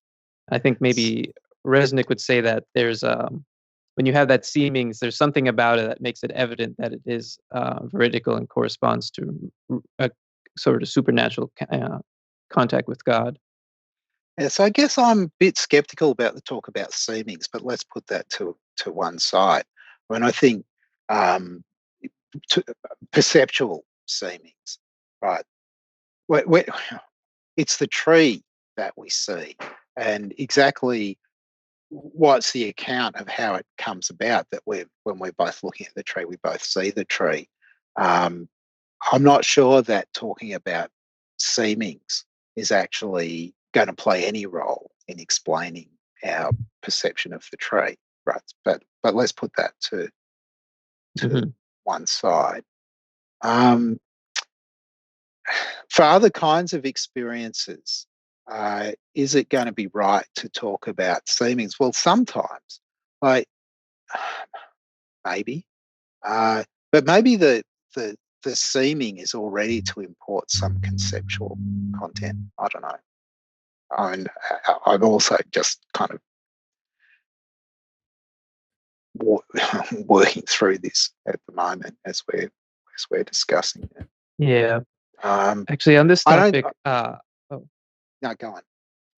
I know that sort of one of the charges against religious experiences being vertical is that when I see the tree, it's not just me seeing the tree. You can cross-check that. Other people can see the tree. You can verify it through other senses. And that's one way we know that our perceptual experiences are reliable. But the sort of charge against religious experiences is that they can't be cross-checked in that same way, so they don't enjoy the same epistemic status as perceptual beliefs. But our tradition's practice is such that anyone that practices it can arrive at these same sort of perceptual experiences of God. So in that sense, they can be cross-checked. And maybe that is one argument that is sort of shows that when you have these perceptions, the fact that other people can have these perceptions also sort of lends credence to the idea that it is veridical and not just some sort of seeming. Right. And what naturalists will probably say in response to that is, well, yes, but there's very many different religious traditions, and they all have these practices, but the deliverances contradict one another, right? Because the teachings of the various conflicting claims, the conflicting claims point, and so there's a kind of perspective from which you might be skeptical that. I mean, and what the skepticism bites on is not the experience, but the interpretation of it. Yeah, I guess our tradition I find notable because our tradition, our conceptualization of God is that God is polymorphic and has a variety of different ontological features. So he has a personal feature and an impersonal feature, and because he's polymorphic, he can appear to devotees in the way that they want him to be presented to them. So we would view these conflicting claims not as sort of mutually contradictory perceptions, but the same one God being differently presented to devotees according to how they want to see him. Right.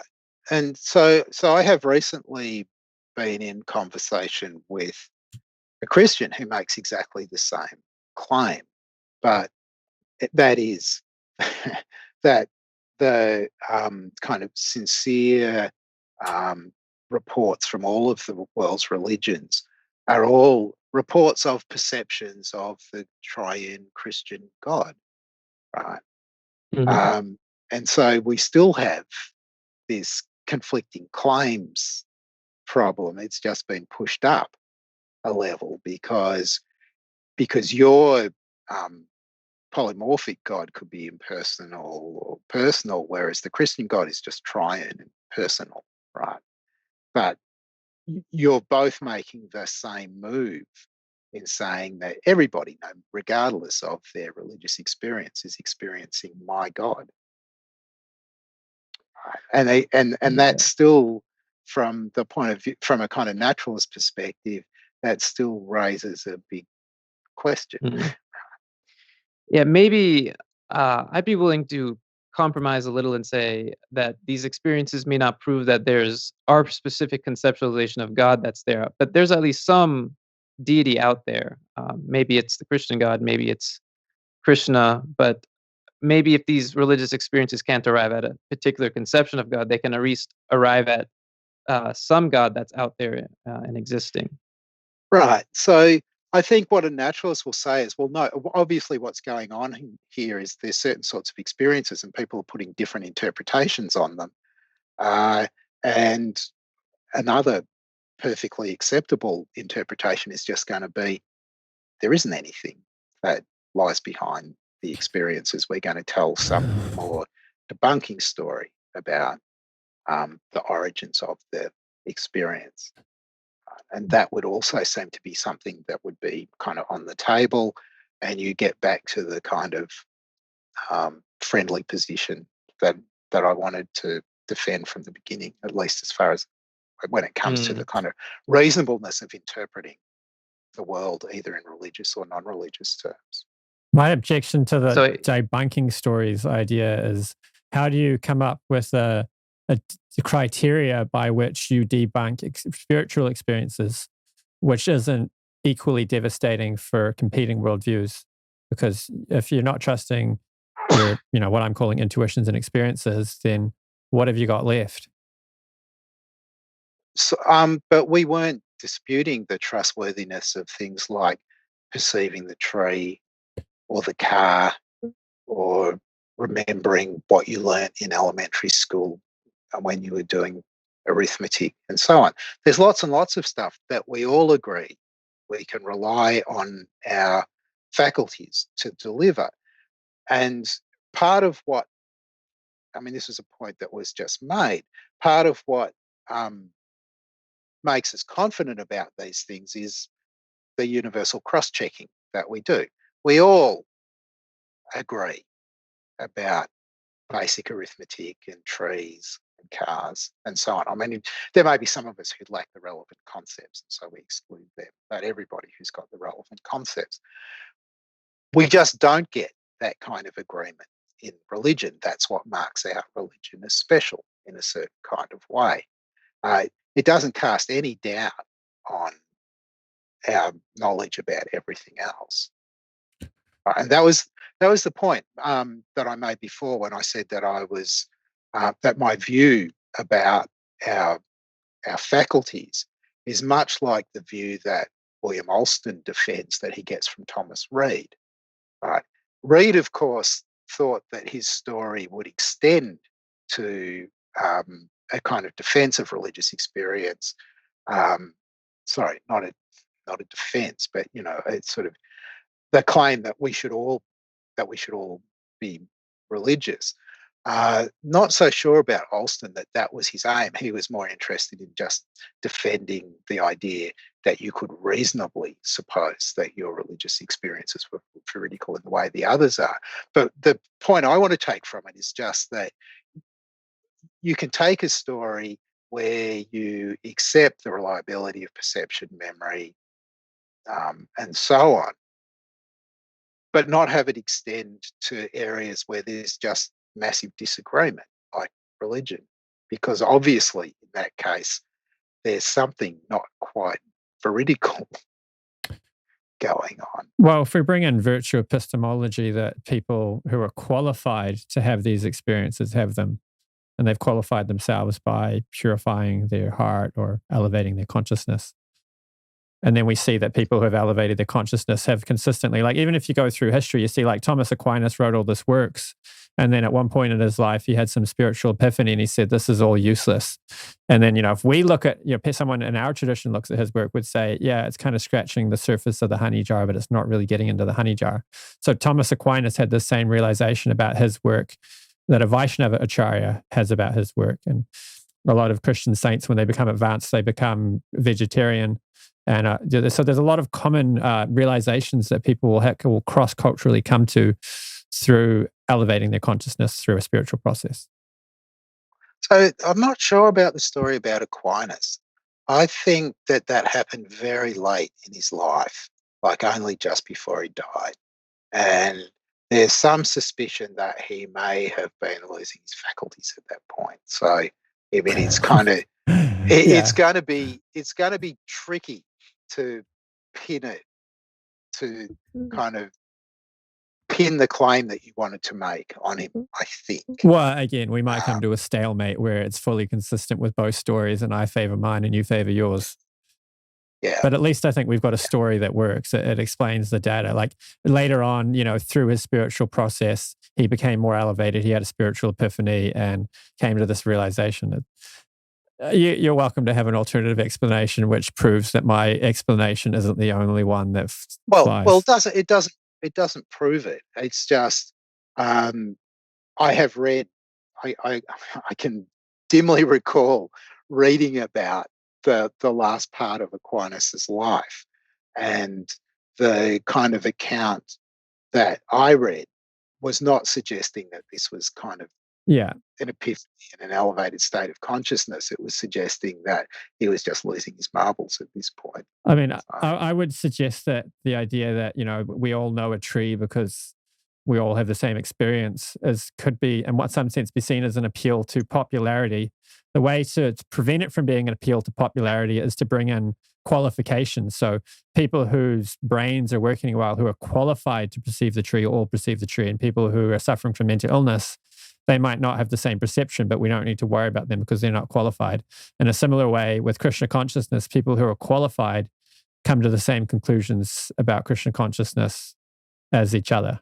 and therefore we can see it in a coherent way, the same way we can see science. And, of course, quantum physicists disagree, but that doesn't invalidate the science of quantum physics. In the same way, people who are qualified for spiritual subjects, they have some disagreements, but they're also in wide agreements on a lot of things. And, the inflation of conflict fallacy, we can't commit that. So just because they disagree on some things doesn't mean it's not a coherent, valid epistemology. So I'm not thinking that it's about popularity. It's about expert agreement. That's what really matters. Yeah. Which isn't inconsistent with your claim. Right. But that will just go back to the point that I made right at the beginning about the importance of finding the right experts, right? Finding the right people to trust. I'm not going to, as I said, I don't need to think that there's something irrational about the claims that you're making. Right. I just think that they're false, right? And that's fine. We can agree to disagree. I think we've covered a lot of ground. Now I'll just quickly give the Hare Krishna version of Pascal's wager, which can perhaps tip things over, which is that even if this Krishna consciousness is not true and it's all a dream, we're having a nice dream. My life, my quality of life, my quality of my consciousness has been greatly improved by the practice of Krishna consciousness, as have many other people's. And so even if it's not true, it's wonderful. But if it is true, it's wonderful. And we've got a great destination we're going to. And we don't believe in an eternal hell or anything like that. So doesn't have the same force of Pascal's wagers, the way he formulated it. It would just be like, well, everyone else is going to hang around in the material world a bit longer and take many more births and suffer a bit longer. And why do that when you can get your ticket out of here to the blissful destination now? Right. So actually, it's more similar to Pascal's wager than you think, because hell plays no role at all in Pascal's wager, not in the actual argument as he presented it.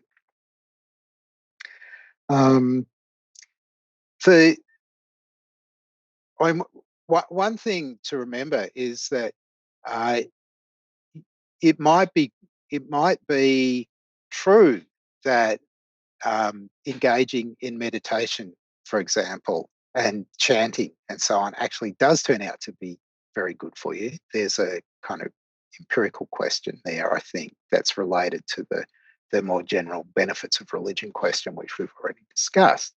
But you can do those things without forming the beliefs. I mean, it's then going to be another question whether what's delivering the benefits is the believing as opposed to, accepting the doctrine as opposed to the practice. Right, so there's just a couple of thoughts. But in that case, isn't it still better to believe than not to believe? Even though, well, I can't see what advantage there's going to be in believing if you get the benefits in this life, right?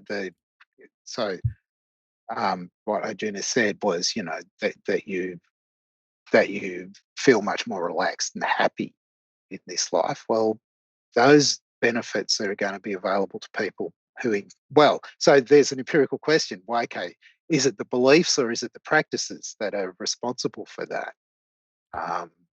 I think the beliefs are part of it, but you can also suspend your disbelief, and the beliefs can come as a result of the practice through you becoming qualified to experience the spiritual reality or to comprehend the proofs for the spiritual reality.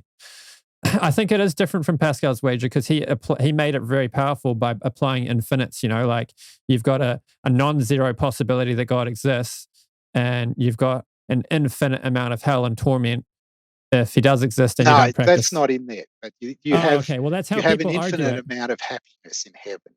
People argue that infinite hell thing is part of his premises. I know Rationality Rules in his video debunking it, he pulls that out. Yeah. But it's just not in there. It's not in the text. But I think I don't think it's, I mean, I haven't studied it, but I don't think the way I've heard people use it, they don't include this, that the religion should have practical benefits here and now in their reading of Pascal's wager. So Pascal gave 3 wagers, and the first one, the first one is actually one on which he claims that you'll be better in this life if you practice his religion than if you don't. And then he recognizes that that's a pretty strong claim, And so he moves on. He says, okay, maybe you're not persuaded, but let me add. And then he gives a second version of the argument. And then he says, one where it's 50-50, whether God exists or not. And he says, well, maybe you're not persuaded by that. And then he gives the argument that you mentioned, the final formulation, where it's just any positive probability will do. Right. Okay. I think we've covered a lot of ground. There was one comment, a question for Dr. Oppy. Given the data available for how beliefs are formed involuntarily and unconsciously, would you agree that one should not trust someone who claims a state of epistemicism with regard to a God? I don't know. So what's epistemicism? I don't know what that word means. I looked it up and I find agnostics or epistics. Okay, but then what's an epistic? Okay, that question might not work if you're not familiar with that word. Maybe he'll throw it in the comments, but I'm not going to Google to see what the word means just now. I don't know how you guys are doing for time, but if you have time, we can fly through a few more of these clips for atheists because I think that's fun. There's no more questions, or I'll check. If you guys have questions, you can throw them in. Start your comment with question marks so that I can find them easily. Oh, here. Wait, he threw another comment in. Let me bring that one up. I think the question of something corresponding to reality. Oh, no. I don't know if you meant that as a question. They might just be discussing amongst themselves. So, yeah. Okay, but just on that point, the way that you get the sort of corresponding to reality is by looking at other people, right? Some people, if you've got a bunch of people and most of them can see the tree, and one person who's kind of completely spaced out just runs into the tree, their perceptions and not voluntarily, like they didn't mean to do it. It's just that because of the drugs that they're under the influence of, their perception of reality is just not connecting with reality at all, right? You shouldn't think about these kinds of questions just from a first-person perspective. You should think about the third-person point of view. And then the notion of corresponding to reality makes much more sense. That's how we get a grip on it, by thinking about observing what other people do. He's made another comment. That is to say, these life experiences of a person who has always lived in a metropolitan area will, of course, be vastly different from those of someone from a remote rural locale. I don't think perception. I think the ability to perceive trees is pretty universal. It's more. It is likely, perhaps, that interpretations are going to vary. That there are kind of patterns in belief. I mean, certainly, if you think about the United States and you think about where the naturalists are, they tend not to be in the flyover zone. They tend to be on the east and west coasts, right? So maybe that's what they've got in mind. That sort of sort of demographic distribution. So one of my main objections to what we could call the skeptical maxim, that we should doubt something until we have proof for it, is the self-referential incoherence that the worldview of the skeptic we should also doubt, and the foundations for the worldview we should also doubt. So your solution to it seems to be, when we have a large number of people who are all qualified or expert at perceiving reality, we can say the average person is an expert on telling whether there's a tree there or not. So then it's not an appeal to popularity, and it's an appeal to expertise.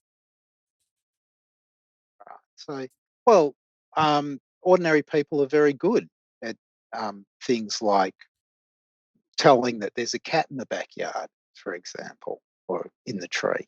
And then maybe that's not. And then we build on that we have expertise, or what we call qualifications. The Sanskrit word is adhikar, for the ability to perceive the spiritual reality, and people who practice this. Let's say, 60 or 90% of people who practice Krishna consciousness in the prescribed fashion for, a year and a half, come to the conclusion that there's a lot of truth to the theology.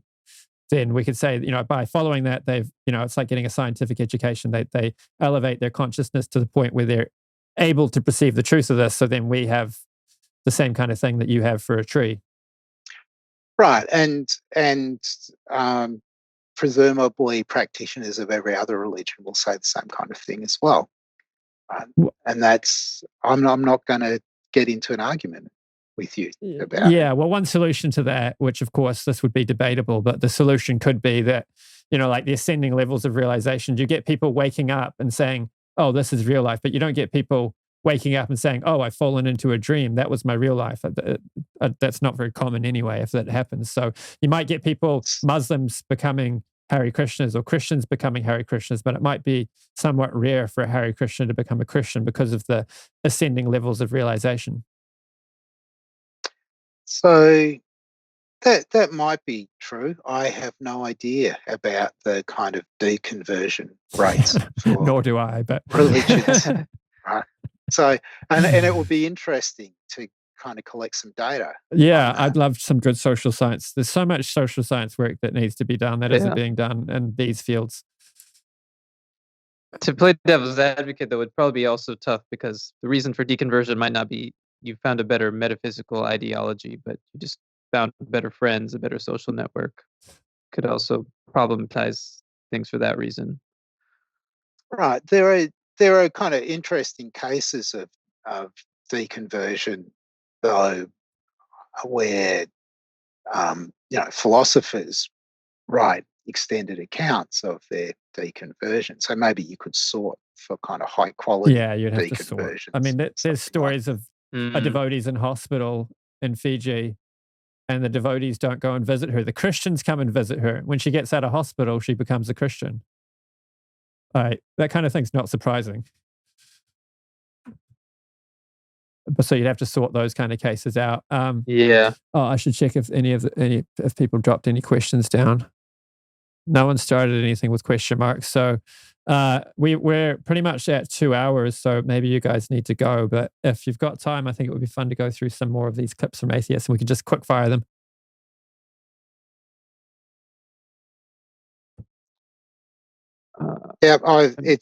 It's 11 a.m. here, so it's not particularly a time I need to stop. All right. Well, I'm sure you've got a lot of academic demands and stuff you need to be doing. Well, I do have stuff to do. It's the end of semester, so there's marking, finalising results, and that kind of stuff going on, which is why the not having internet is very inconvenient for me at the moment. Oh yeah, this is where we were up to. Okay. Fine, set the opposition as zero sum as can be, because we know science is steadily eroding the truth claims of religion. Yeah, so there's this claim that science is doing it, and behind that is the claim that science is capable of eroding the claims of religion. I find that to be a category error. What would you have to say? So there are various kinds of claims of religion that it's hard to see how science is going to have a bearing on them one way or the other. There are cases and cases, right? I mean, so like John Lennox. It depends what the claims are. Well, John Lennox argues that saying that God competes with the laws of physics as an explanation for reality is like saying that Henry Ford competes with the laws of physics as an explanation for the internal combustion engine. It's a category error. Like, why is the kettle boiling? It's boiling because of, the electricity and the heating elements. Well, it's also boiling because I want a cup of tea. So suppose that the thing that we're thinking about is why is there a causal reality? It's hard to see that physics is going to answer that question. It just doesn't seem like a question that belongs to the physical domain at all. So that was a kind of case where I was thinking that there's not going to be erosion. Yeah, exactly. To me, that this kind of popular atheism is. You try to talk philosophy with some of the people that advocate this kind of atheism, and they're like, "Oh, philosophy is a waste of time. We've got science now." You have a comment on that? So I think that, I have a story about what philosophy is. So let me tell you this story. I'm sorry, it'll take a couple of minutes. So if you think about subject matters, the way that there's one way of thinking about the way that they're kind of laid out is that there's going to be a core where there's expert agreement on the claims in the core, expert agreement that they're true.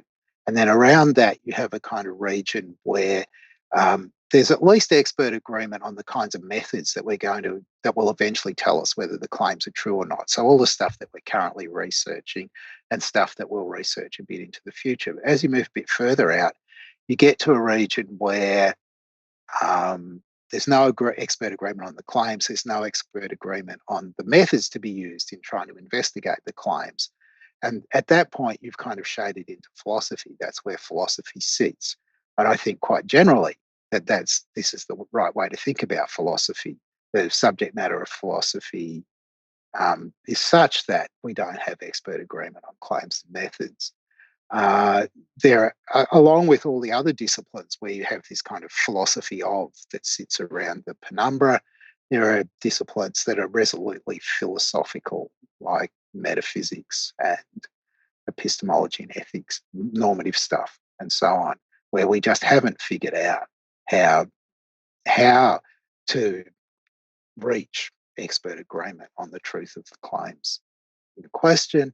The way that philosophy progresses is because we gradually do figure out for areas how to investigate them, how to arrive at the truth. You get expert convergence on the claims. So think about something like natural philosophy as it was in 500 BC. There are bits of it that have become science, physics, chemistry, biology. There are bits that remain philosophical after all this time. So that's my take. Well, Neil deGrasse Tyson. And so in that case, so there's no possibility of conflict between science and philosophy. Neil deGrasse Tyson and his ilk would say that the trend is that things that we are in the realm of philosophy have been taken over by the hard sciences, and we should consider that trend will continue, and eventually we'll have scientific explanations for everything. Right. So whereas my view is that, sure, there are things that have transitioned from philosophy to the sciences, but inevitably on the boundary, new things that are philosophy open up. And there's no evidence that we're converging towards a state where philosophy disappears. And that's forgetting about the fact that you have things like metaphysics and normative stuff where we've made no progress on convergence. A lot of atheists, if you use the word metaphysics, will basically spew. You're an atheist and you use the word metaphysics. So what would you have to say to atheists who thinks that the word metaphysics is complete nonsense? Well, there are all kinds. The thing to do is to find out what metaphysics is, what kinds of questions are asked in metaphysics. So go and read the Stanford Encyclopedia of Philosophy entry on metaphysics, and then follow some of the sub-entries on particular parts of metaphysics, and then think about whether you really want to say that there are no questions there that we would like to have answers to, even though we can't reach agreement on what the answers are yet. Yeah, my simple answer was to say, good luck finding a professional philosopher who will agree with you. Yeah. Well, in a way, that was my answer to the Stanford Encyclopedia of Philosophy. It's a really great resource for philosophy. If you don't know what it is, it's a good place to start. I was talking about this, how philosophy, hundreds of years ago, the philosophers were like rock stars. They were like famous and really prestigious. And today, nobody cares about philosophy. And I was talking about this point with a devotee who's doing an Atma Paradigm lecture series and doing a lot of work putting together a robust ontological and scientific explanation for our theology. And he was saying that the trouble is that, the scientists now do philosophy, but they do a very bad job of it because they're not trained. So scientists will make all sorts of philosophical pronouncements, but they don't go through any of the rigor that philosophers usually go through to make their claims. So it's just bad philosophy. And then the public thinks that they're just getting science, but really they're getting bad philosophy. So all the sort of buzz that used to be in philosophy is now in science, but it's lacking all the rigor of philosophy. It's tricky, isn't it? So, I mean, what you say about rock stars is kind of true. When Kant was dying, he went for a ride in his carriage, and when he came home, there were enormous crowds gathered around his house because they knew he was dying. They wanted a last chance to see him. Right? You can't imagine that happening to a contemporary philosopher. So,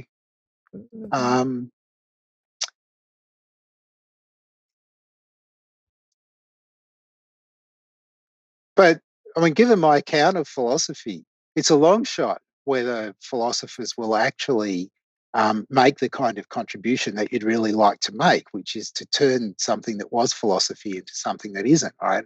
I mean, there are lots of examples of this. So I mentioned the kind of natural philosophy, but I mean, if you think about logic really is an autonomous discipline now. And the work that was done by logicians in the 1930s was the foundations for computational theory, basically for computer science. So there's lots of kind of offshoots there. If you think about psychology in the 19th century, before the kind of middle of the 19th century, there was no autonomous discipline of psychology. There was just philosophy, whereas now we have various kinds of scientific psychology, kind of more or less respectable, depending upon what you're looking at. But there's definitely a lot of science where once all of the questions were just regarded as matters for philosophical speculation. The reason why you want to have philosophers, I think, is actually the kind of track record of success of philosophy. There are lots of things that we know about where, if you go far enough back in history, there was just speculation. Right? There's always this hope that we'll carve out some new areas where we know stuff instead of merely speculating about it. Oh, well, it's interesting because all of the great scientists, like the really great ones, they were all polymaths. And many of them were serious philosophers in a lot of ways. And some of them studied the Vedas and so on. So like Max Planck and many of these, the Einstein, many of these other people, like they were philosophers as well as scientists. And arguably, if they weren't philosophers as well as scientists, they wouldn't have made all these amazing breakthroughs in quantum physics and so on. So life's got a lot harder. I mean, people sometimes say the last person who knew everything was Young, Thomas Young, in the very early 19th century. It's impossible to be the kind of polymath that it was once possible to be. You could just be across all of the science that was being done in Europe at that time. That's clearly no longer possible. Specialisation, you've got to, you can only know a tiny amount of what's known now. It doesn't mean that there aren't some people who are kind of spectacular in that they cross several disciplines, but it's just not possible to be the kind of person that Young was and that you're talking about was exemplified by people like Newton, for example. You just can't be like that now. You can't make spectacular scientific discoveries unless you're embedded in a research institute in a university these days, because all of the kind of low-hanging fruit has already been picked. Well, the argument would be that the scientists that are currently at the cutting edge of physics and quantum physics and astrophysics and all of these stuffs that get into the real deeper questions of what undergirds reality, that they could make breakthroughs if they took dualism, metaphysics, and philosophy seriously and were trained in those and actually thought about these questions that, maybe there's more to reality than just the physical. If they opened their eyes to that, arguably they could make some breakthroughs. But currently, physicalism is like this sort of box that everything has to sit inside. So I'm not sure that's right. Maybe they'd write better pop science books if they knew some more philosophy. I'm not sure that it would make much difference to the kind of professional work of doing physics. But well, I think there's certain questions you can ask if you are prepared to question physicalism that you wouldn't ask if you're keeping yourself inside the box of physicalism. And those questions could lead to discoveries. So, I mean, this raises another interesting point, which is about how you kind of want to divide up cognitive labour across the sciences. You don't want everybody to be doing the same thing. You want lots of people to be working kind of in mainstream, but you want some outsiders pursuing ideas that look like they're kind of 1,000,000-to-1 shots, because sometimes some of them come in. So I'm quite sympathetic to the point of view that you're expressing. I think that you want to spread your resources. And there are so many scientists now, we can afford to spread our resources a bit. Maybe you'd have to change the kind of incentive structures in universities to make it possible. And there are kind of worries about the way that research is structured in universities now, that it doesn't sort of optimise our chances of making important breakthroughs in the way that you would quite like. But that's a kind of slightly different question. But yeah, Michael Cramo's argument, or his theory why science has kind of slowed down in making amazing breakthroughs, such as quantum physics, is that around World War II, basically you needed scientists to like band together and, you know, come up with weapons, and, you know, like science turned into a thing for producing technology and making money. And if you're doing that, you need a team of scientists to work in a really tight fashion. And that doesn't really work if you've got some Max Planck like getting lost in some like metaphysical questions and, you know, going off on its own. You kind of need to, like, you know, factory farm your scientists and get them, you know, with their nose to the grindstone, and then you can, you know, build rockets and stuff. So I'm not so sure that science. I think that lots of sciences, most of what we know, we've discovered in the last 10 or 15 years. And there's an enormous amount of scientific progress going on. It's just, I mean, there are various considerations. It gets harder and harder for scientists to tell us what they're discovering, because it's harder and harder for ordinary people to understand what they're talking about. So to some extent, the problems might be more about communication than about the kind of actual work that's being done. And obviously, this is another huge topic about which lots has been written and continues to be written. Right. Okay. There was one question on for Graham Oppy. What do you think is the most convincing argument for theism?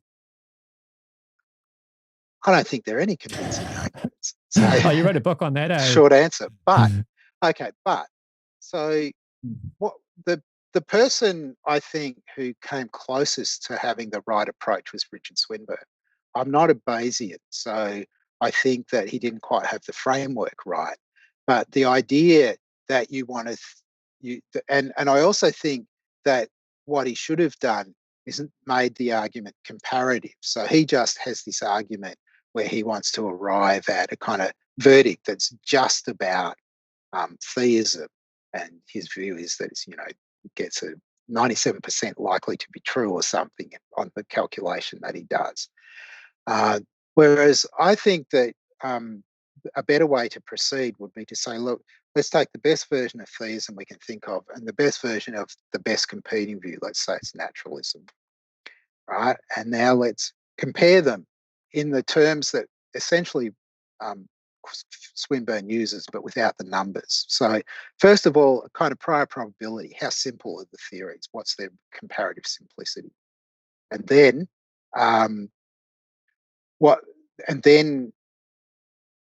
add in the evidence. Does the evidence favour all the evidence, all the relevant evidence? Which theory does it favour? Right? Now, putting those things together, can we get an answer? Is it the case that overall theism does a better job than naturalism of managing this trade-off between simplicity, minimising your commitments, and explanation, explaining the data in a deep and broad way? That's the form of an argument. As I've just said, the person I think who's come closest to running an argument like that is Swinburne. Right? It's kind of just details about shoehorning what he does into this framework.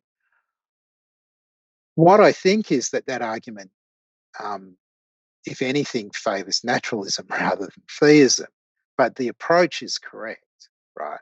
I don't think that anything that doesn't look at all the data and that doesn't consider the comparison between theism and competing theories is going to make a good argument for theism. Actually, more on that point. Akshay was talking about something related to that, which is that perhaps we could advance an argument, or do you want to describe it about intellectual vices? Oh, yeah. Yeah, like I know your approach is to compare the two and then look at which one is more, look at the explanatory scope and look at which one is the simplest, according to Occam's razor. But then this is just a thought. Maybe it could be developed by someone or me down the road. But you take atheism and you take theism and you weigh the arguments and you don't look at it from a probabilistic perspective, but you look at it in terms of what intellectual commitments you hold by accepting certain arguments. So let's say that if you're advancing a moral argument, well, I guess you're a moral realist, but also atheist. But let's say someone is like, they're atheist and they deny the existence of objective morals. Your argument from morality might not succeed, but by denying it, the atheist might be forced to, let's say, deny their intuitions and accept that morals aren't objective, for example, or teleological arguments. You may be able to show that it's possible that naturalism can account for the existence of a finely tuned universe or other complex phenomenon. But by rejecting the teleological argument, you commit yourself to perhaps accepting things without insufficient evidence, and that's or accepting things that are overwhelmingly less probable than their alternatives, and that's an intellectual vice. And maybe with cosmological argument, maybe you'd sort of reach a standstill, but you could maybe advance arguments and look at the intellectual commitments, and then at the end of it, you find that theism has less intellectual vices that you commit yourself to when you accept it rather than atheism. So, I mean, maybe the weighing the kind of explanatory virtues will just subsume what you've just said, because you might think that what theism has to say about morality as sort of explaining the moral data, as it were, is just better than what naturalism has to say about explaining the moral data. But it's important, I think, that when you do this comparison, you pick the best version of naturalism, or if you're undecided, what's the best version? You put all of the best versions with the variations in there. So I'm thinking that a version of naturalism with moral, just to take your particular example, a version of naturalism with moral realism is going to be one of the views that's on the table. And so the kind of virtue vice idea maybe will be kind of hard to get a grip, because it's not what the person that you're conversing with, it's not what they think that matters, it's what's the best view. Because if you think about the form of this argument, it might just persuade them that they ought to go for a different version of naturalism, right? It won't necessarily advance the cause of, converting them to theism. Yeah, it's a good point. Although I guess maybe I chose that. I think that you can either hold that there's objective moral truths that are necessary, or that there are no moral truths at all. And I guess there's three perspectives. One, you're a theist moral realist, you're atheist moral realist, or you're just an atheist who doesn't believe in objective morals. I think actually I personally find it more convincing to take the third option over the second option. So I think if you're accepting the existence of objective morals, then theism explains the existence of those.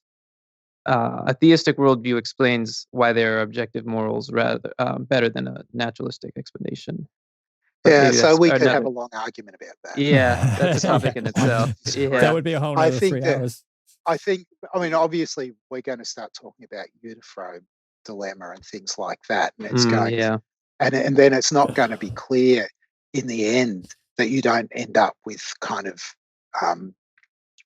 unexplained necessities on both sides as the best view, right? So I think it ends up being kind of a draw rather than a win to theism. But let's not go there. You haven't read his book yet that he's going to write in the next 10 years. You just wait. Okay, someone's asking me what I think the most convincing argument or evidence for atheism is. So, I mean, I would agree with most theists on that it would be the problem of evil. And of course, actually, Akshay is doing his PhD on the problem of evil. But that's a whole nother discussion, that the simple logical solution is, it could be necessary to have a minimum of evil in order to bring about an ultimate good. But that there's a lot more fleshing out to be done there. Right. So it's interesting because I don't think that the kind of problem of evil is as important as the kind of the argument that I actually give, right? The naturalism and explanation and the kind of trade-off. And there are a few more theists who are agreeing with me about that the kind of strongest argument is the sort of from the standpoint of theoretical virtue, naturalism is slightly more virtuous than theism. That's a stronger argument than any of the problem of evil. I mean, I can see where you're coming from. The problem of evil is actually a theological argument. You're in the realm of theism once you're arguing. You're talking about the nature and qualities of God. You're not talking about whether God exists. So God could exist and not be all good, and he would still exist. So of course, you could argue he wouldn't be worshipable if he wasn't all good. So maybe that wouldn't quite be God as we normally use the word. I'd actually disagree there. I think one of the strategies the atheist has to disprove the existence of God or show that naturalism is more likely is to show that the idea of God is somehow this incoherent thing to begin with. And you can raise the problem of evil without committing yourself to the existence of God to show that inconsistency. Right. So that's right. I mean, in the story about theory comparison, there's a step where you have to check the theories for consistency, right? That's including logical consistency, but probably including probabilistic consistency and explanatory consistency as well. I'm just assuming that because none of the arguments is successful, that we're going to move to the next stage where we compare the theories on the evidence. But I do think that the record of attempts to show that naturalism or theism is logically inconsistent is just a total failure. Nobody succeeds in those tasks. That's my view. I mean, whether the problem of evil is a theological argument is perhaps gets into a semantic debate, but like if you want to show that my mathematical proof is incoherent, you're in the realm of mathematics. So if you want to show God's incoherent, you could argue that it's in the realm of theology. But you can still use it as a proof against God's existence because something that's incoherent arguably can't exist. Right. So if you're going to show that theism's inconsistent, you're going to have premises that from theism, there are going to be claims about God in there. Yeah. Okay. I think contemporary philosophy of religion, anyway, there's a lot of overlap between that and theology. I mean, it's not always explicit, but it's sort of, you read stuff, it's kind of implied or it's there in the background if it's not made explicit. All right, we've got another question. If a person claims to not believe a God or not believe a God does or does not exist, does one have the burden of proof for the claims that such a state exists? And that one is actually in said state of non-belief. So, can I say something about this? So, there's a paper by David Lewis, "Evil for Freedom's Sake," I think, where he ends up with this claim where he says something like this. He's just done this long discussion of the problem of evil, and he says, there will be people who want to play on debating the existence of proof, but that's not the method of philosophy. Are we lawyers? ? Right? There is no such thing as burden of proof in philosophy. That's a concept that's completely alien to philosophy. It belongs to the law. You don't incur, if you've got beliefs, you don't incur any obligation to convince other people to agree with you. Right, but if you're engaging in polemics, then you have a burden of proof. Sure. If I want to persuade you to change your mind, then it's partly up to me to give you consideration sufficient that you ought to change your mind. If you don't change your mind, but the considerations that I've advanced are such that you should have, then I've discharged my burden. It's kind of irrelevant whether I succeed or not, because that partly depends on you. All right. Should we play some more clips?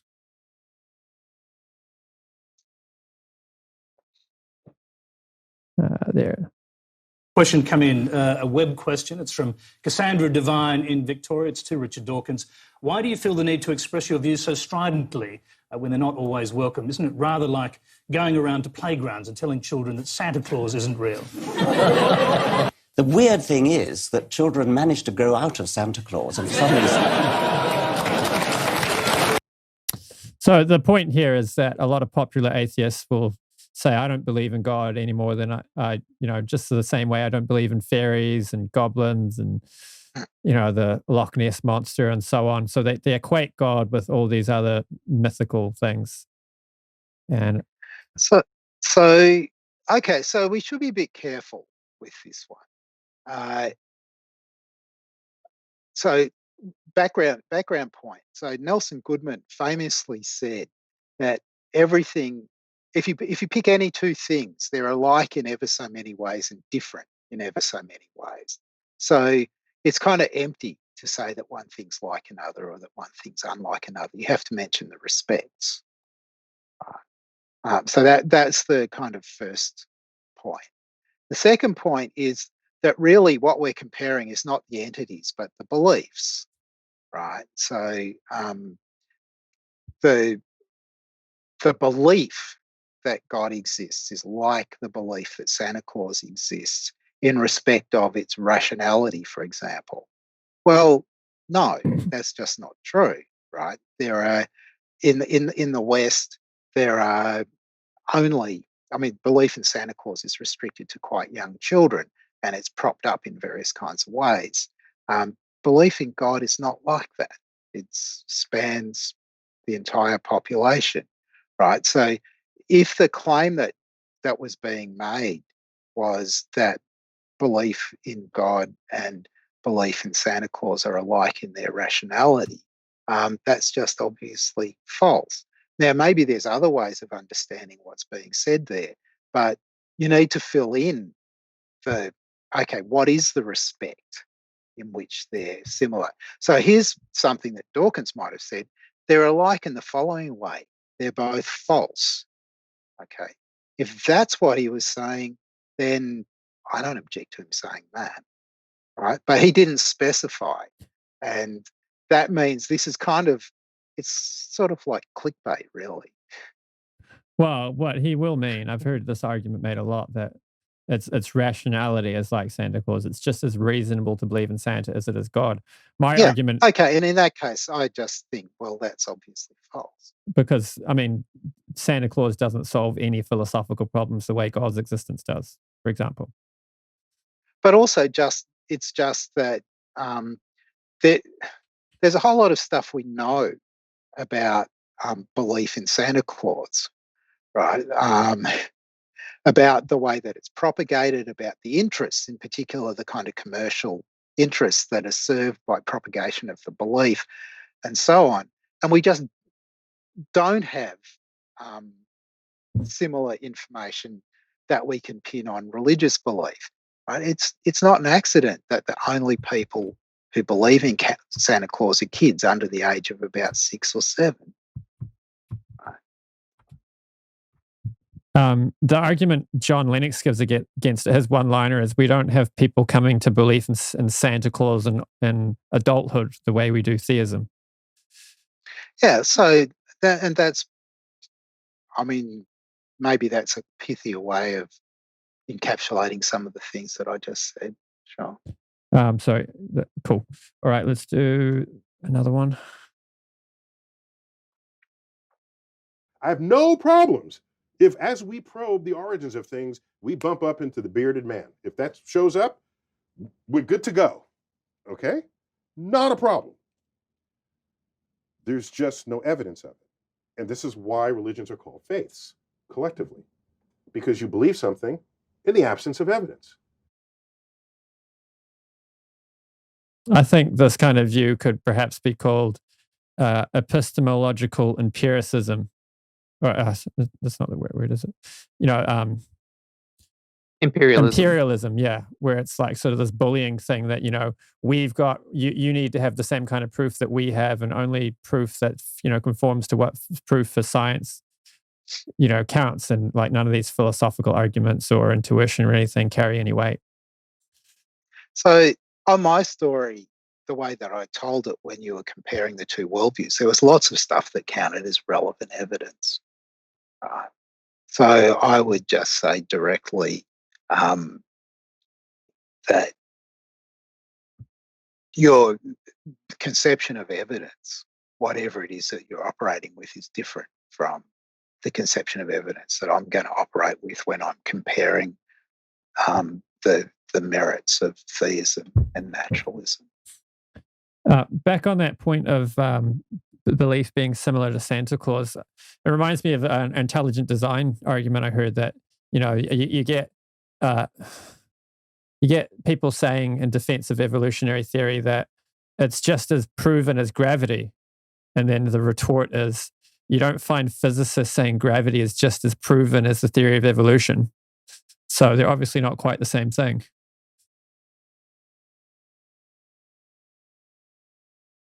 I mean, the point is like, the analogy, it's the same in one ways, but it's different in other ways. So you're saying it falls over because of those other differences. We've got widespread, there's experts that dissent on evolution, and there's widespread parts of the population that doubt it too. So it can't be the same as gravity because it's got these differences. So I'm not sure whether there is kind of expert disagreement. I mean, it's a controversial question. There's so much. There's so much of the life sciences that relies on evolutionary theory. So it depends. I mean, maybe you need to specify what you think is controversial and what isn't, right? So if we're thinking, say, about the last 3.7 billion years and the emergence of life on Earth, that there's an evolution from the state that the world was in. The state that things were in 3.7 billion years ago to the present is not something on which there's expert disagreement, right, amongst people who work in the life sciences, people who rely on using genomic mapping, for example, or various other kinds of things. That's just not controversial in the sciences, and it's not something there's disagreement about. That may not be what you mean, though, because your question might be one about the fine-tuning of the universe or something like that, as a necessary condition for the evolution of life on Earth. And those questions just don't fall into the province of the people who are experts in the life sciences. Yeah, no, I did mean it with regard to the theory of evolution. And I didn't mean to open up this debate. I just thought I was drawing a parallel between your argument and an argument I heard from Stephen Meyer. But just quickly, like, the idea that the evolution theory that they use to, for antibiotic resistance and similar things like that is different from the evolution that would be required for species to change, in the same way that me walking is evidence that I can travel distance given enough time, but that's not evidence that I can walk from New Zealand to Australia, because there's chasms, there's an ocean in between, and you could draw the analogy out and say there's chasms and mountains and so on which can't be traversed by foot. Right. So I actually think that we probably should just move on. Yeah, totally. Topic. Yeah. It's just you said something, and actually, I wanted to. You want to say something? On this one, I should probably head out. Yeah, we've. Well, maybe we can wrap it up at this point. We've been going nearly 3 hours. We have been. I've got a few more clips, but we have been going for quite a while. Just see if there's any I particularly want to play. Oh, yeah. Sam Harris reckons he solved the is-ought problem. Maybe we can quickly do that one and then we'll wrap up. Yeah. But I'm saying, at bottom, these are also truths about biology and neurology and psychology and sociology and economics. It is not unscientific to say that the Taliban are wrong about morality. That the moment we notice that we know anything at all about human well-being, we have to say this. Yeah, so are you familiar with Sam Harris's view on morality?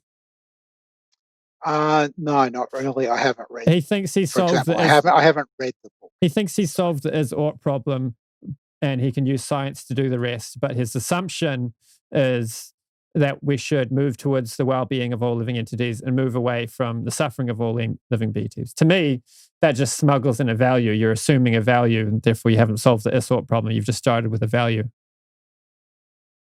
Right. So I'm kind of sympathetic to Hume's views about is-ought. So I expect that he's just making some different normative assumptions, but that he is making some. Yeah. I certainly don't think that there's any consensus that's emerged about what to say about normativity in general. In philosophy, there's no consensus that's emerged yet. Yeah, I mean, I find the discussion of the epistemology of morality often quite disappointing. I mean, I would say it's self-evident and we use our intuition to gauge it, but Sam Harris just says like, well, we all know that this is good and that's bad. It's like, but what's the epistemology? But anyway, any final comments? Probably not from me. Cool. I really enjoyed this discussion. Thank you very much for taking time out of your busy schedule to have this discussion with us. No worries. I've enjoyed it. I hope it's been useful. Yeah, I think we covered a lot of ground that was quite useful. Hopefully we gave you something to think about too, not just you, us. Yeah. Cheers. Cool. Thank you. Hare Krishna. Oh, I'll do my little outro. So thanks for tuning in. This has been a discussion with Dr. Graham Oppy and Akshay Gupta, who's doing his PhD at Cambridge University. If you like this kind of content, be sure to subscribe, hit that like button, and let us know what you think down in the comments. We've got more videos like this coming out in the future. Hare Krishna.